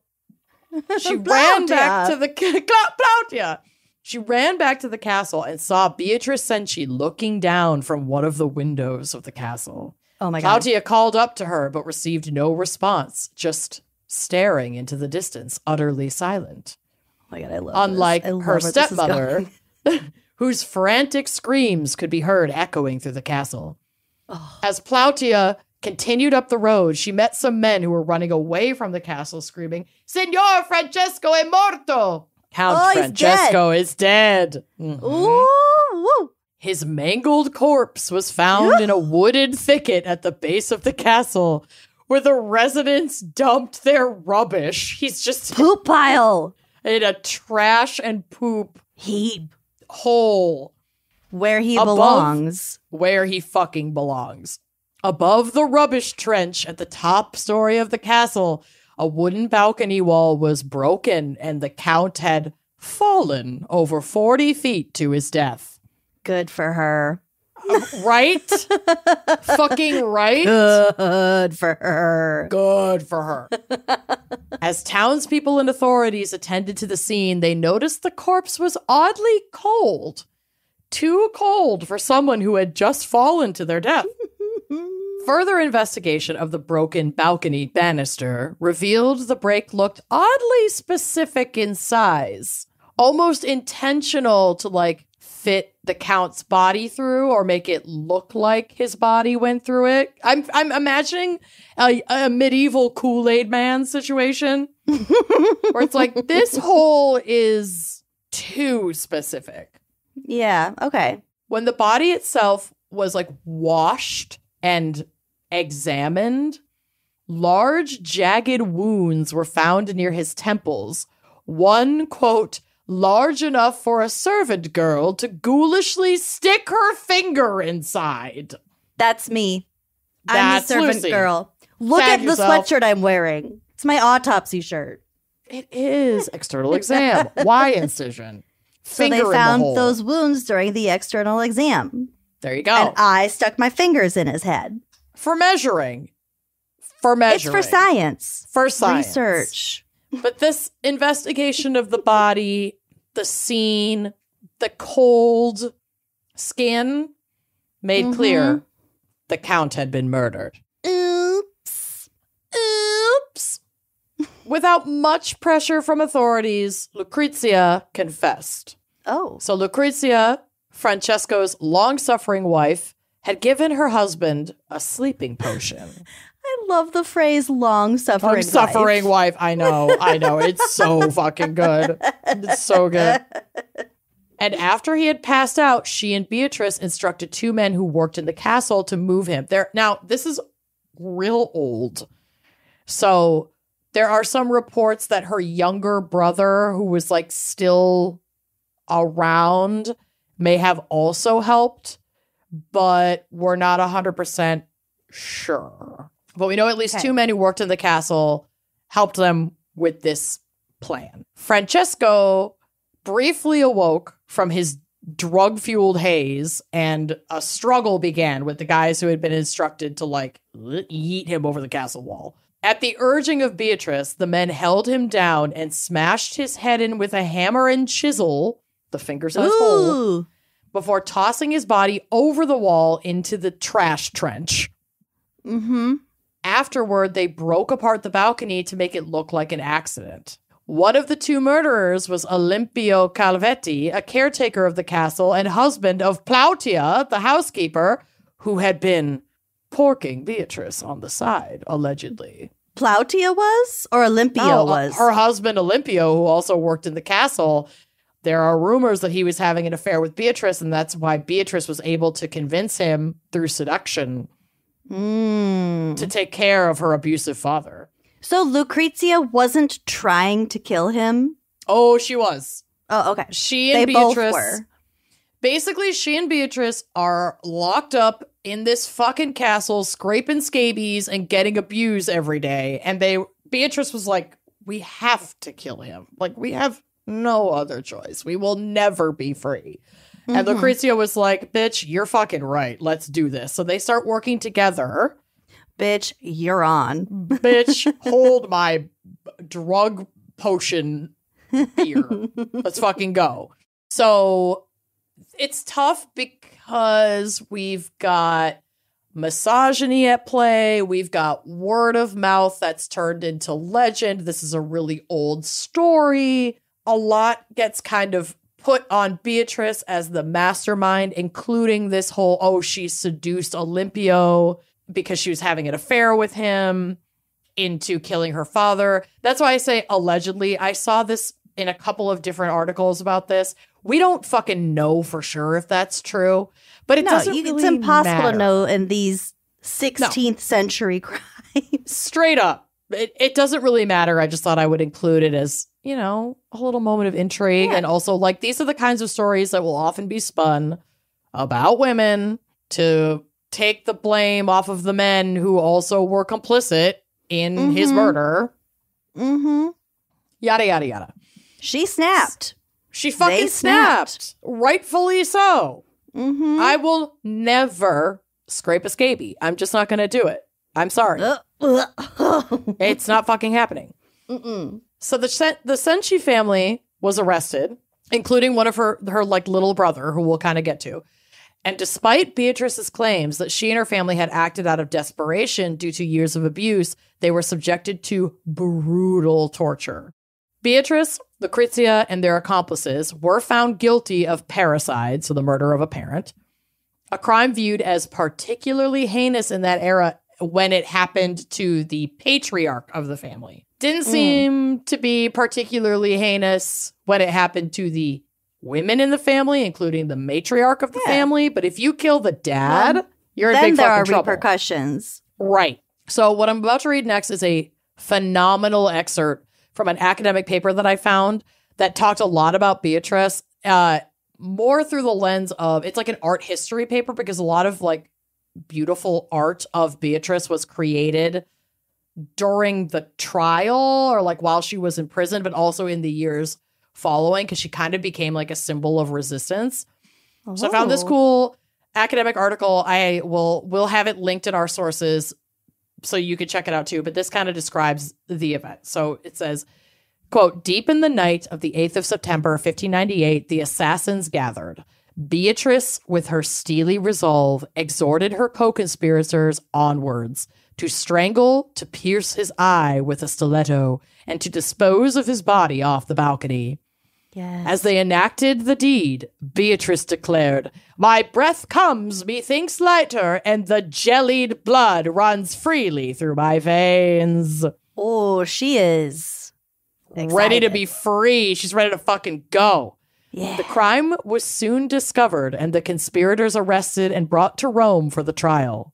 These trials legally necessitated torture of all suspected to be involved. Oh. Only Beatrice, firm in her conviction that she had committed no wrong, refused to confess.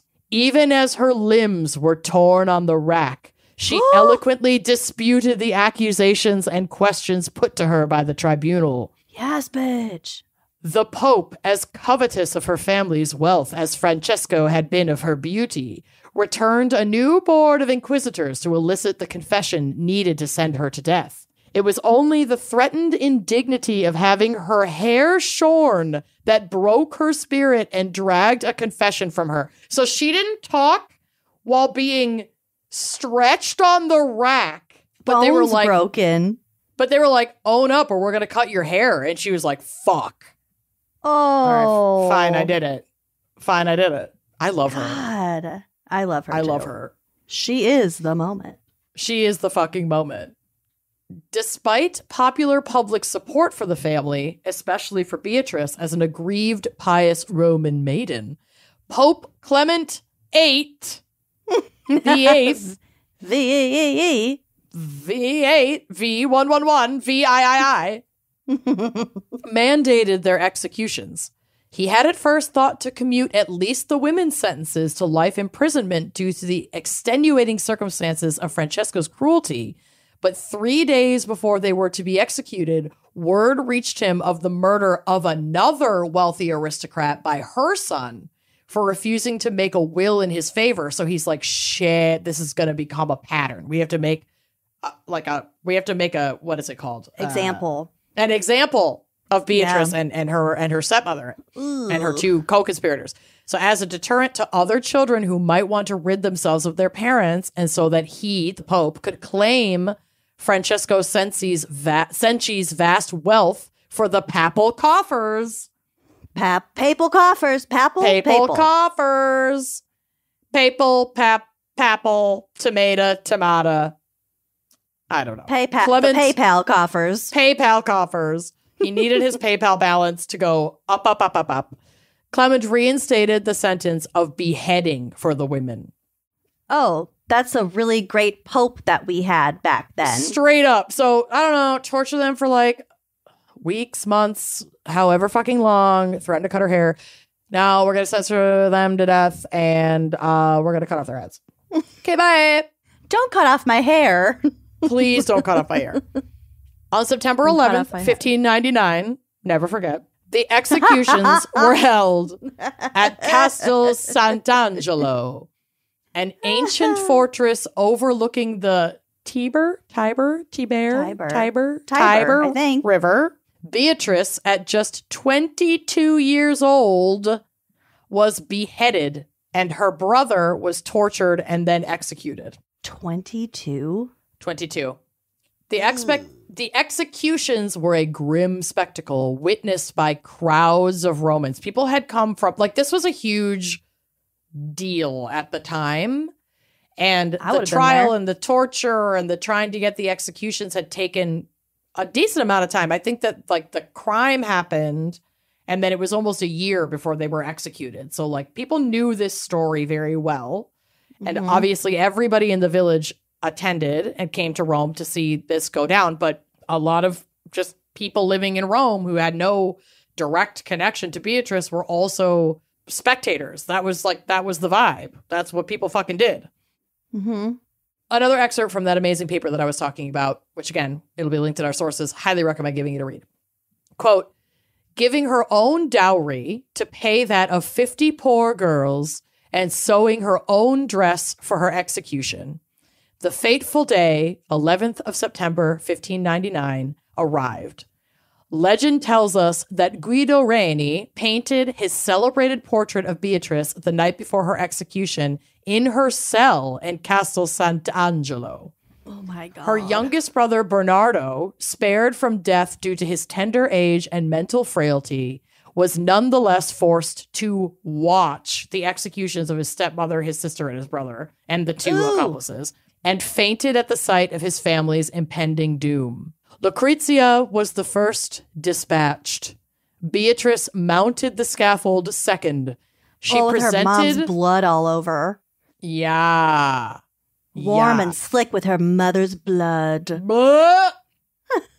She presented her arms to the executioner to tie, exhorting him to bind her body for its punishment, and that he, quote, likewise unbind my soul for its eternal salvation. She is a bad bitch. Yeah, what incredible last words. Upon the block, she calmly laid down her head, and with a single stroke of the sword, she was put to death. Her body was displayed until nightfall, when she was taken to San Pietro in Montorio and redressed in pure white garments for burial. A plain, unnamed stone marks her resting place. Wow. Which is apparently in some, like, little kind of chapel, catacomb type thing near Rome. So maybe we can find that. Take a little lift to this bridge. Say hey to Ghost Beatrice. Take a little lift to that chapel. Leave flowers for Ghost Beatrice. Pour one out. Pour one out. Many in Rome sympathized with Beatrice and her family, as her father's cruelty was well known. Everybody knew this guy was a fucking piece of shit. I'm sure everybody was like, duh. Like, it's about damn time. And yet, they're all being executed. And, like, obviously, an eye for an eye makes the whole world blind. I get it. But some people, like this motherfucker, do not deserve a day of peace. And clearly the justice system was not fucking working because he kept paying his way out of it. And these women were trapped. They were held hostage in this castle. I truly am like, this is self-defense. They drugged him. They stabbed him. They chucked him in the trash pile. Like, sorry about it. I don't know where to find empathy for this motherfucker. I don't know where to find it. Did those co-conspirators get the death penalty also? Yes. Yep. So the servants that helped. Olympio. It was a bloodbath. Her tragic fate, combined with her beauty and youth, turned her into a symbol of resistance against tyranny. In fact, a popular legend says that when Beatrice was executed, a great number of Roman citizens wore mourning garments, silently protesting the papal decision. Ooh. So they showed up dressed to make a fucking statement to bear witness to this injustice of them putting her to death for ridding the world of this fucking monster that had been basically holding her and her stepmom captive. Following her execution, the story of Beatrice Cenci took on a supernatural dimension. The Sant'Angelo Bridge, which leads to the fortress where she was executed, is said to be haunted by her restless spirit. Those brave enough to be near the bridge on the night of September the 11th sometimes claim to catch a glimpse of her ghost, dressed in white, appearing at the stroke of midnight, holding her head in her hands. Whoa! Can you imagine? That'd be so cool. That would be unbelievable to witness. I love Unfucking believable. While the truth behind the ghostly sightings remains a matter of belief, the tragic life and death of Beatrice Cenci left a lasting impression on Rome's history and folklore and art. I mean, beautiful pieces of art have been made in her likeness since then. Her story has inspired countless works of art, literature, and plays, turning her into a symbol of victimization and defiance in the face of cruelty. Her life has also been immortalized in various forms of literature. So we mentioned the painting of Beatrice Cenci by Guido Reni, which is on the drive, so you can take a peek of it. It's really beautiful. It's one of the most famous portraits of the Renaissance era. I didn't recognize it, but you are more cultured than I am, so maybe you will. It's this sort of... the girl with the wearing, thing on her head? Yeah. And she's they both have a thing on their head. She's like looking back over her shoulder. It's the one that's like clearly a paint, like an oil painting. Got it.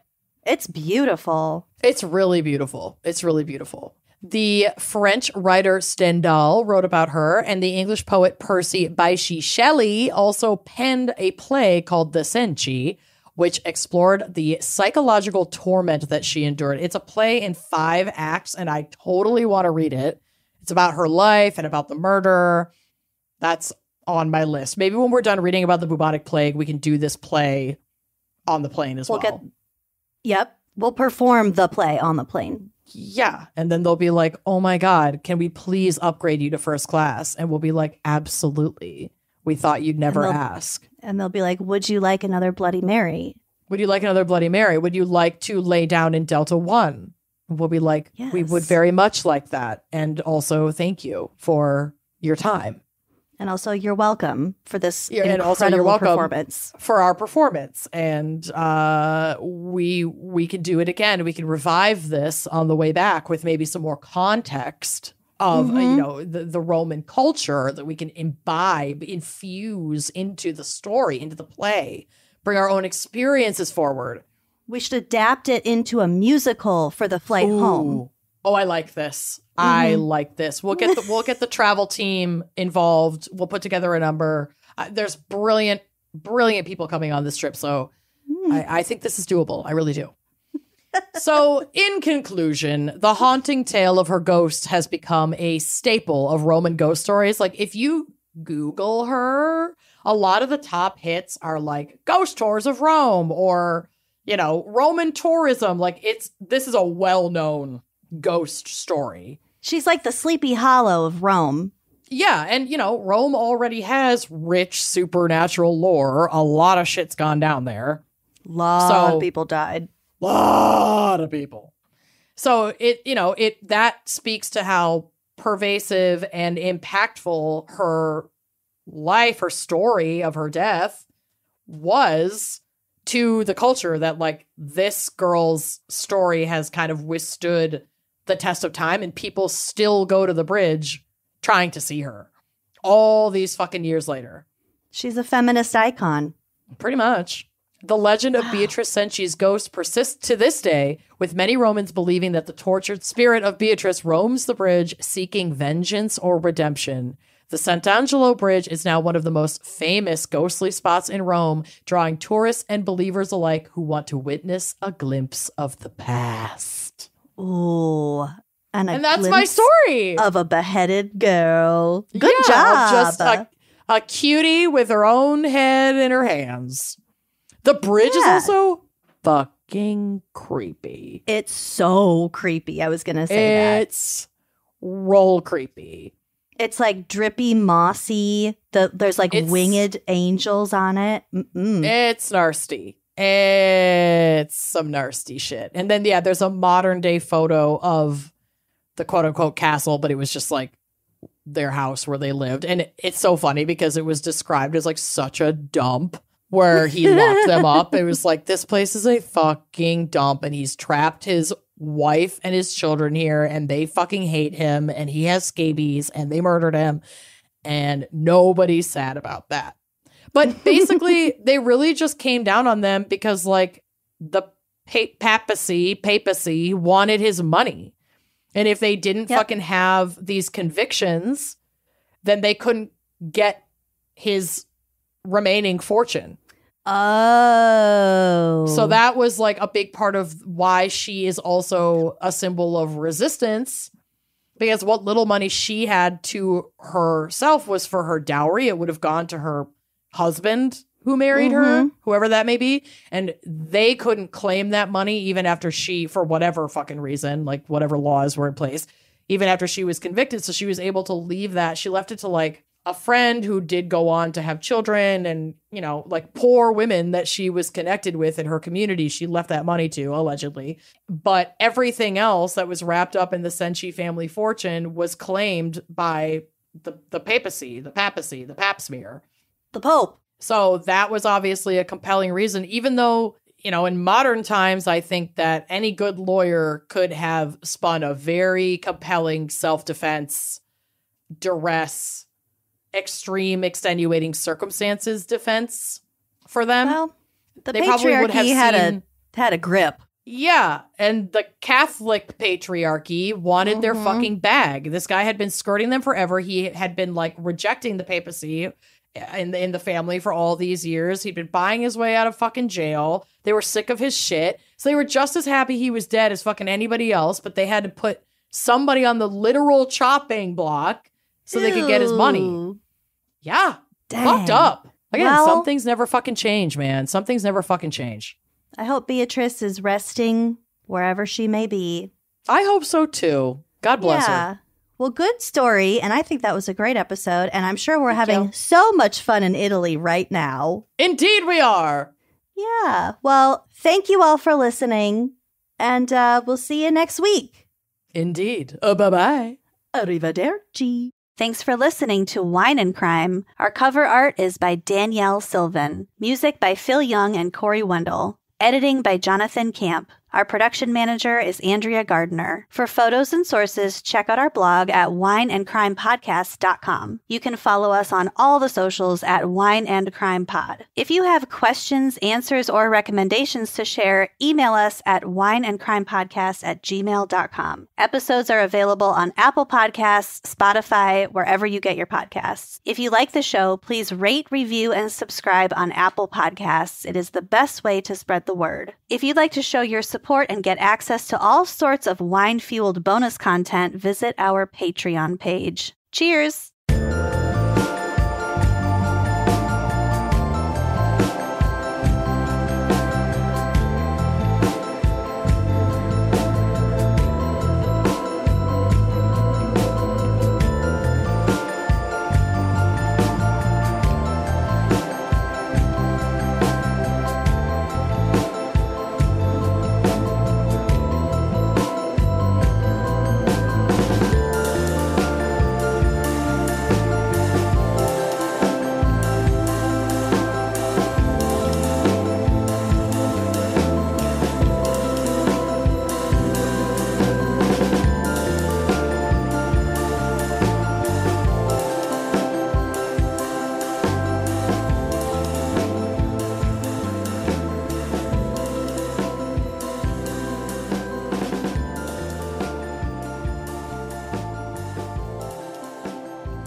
This episode is brought to you by Progressive Insurance. Fiscally responsible financial geniuses, monetary magicians. These are the things people say about drivers who switch their car insurance to Progressive and save hundreds. Visit Progressive.com to see if you could save. Progressive Casualty Insurance Company and affiliates. Potential savings will vary. Not available in all states or situations.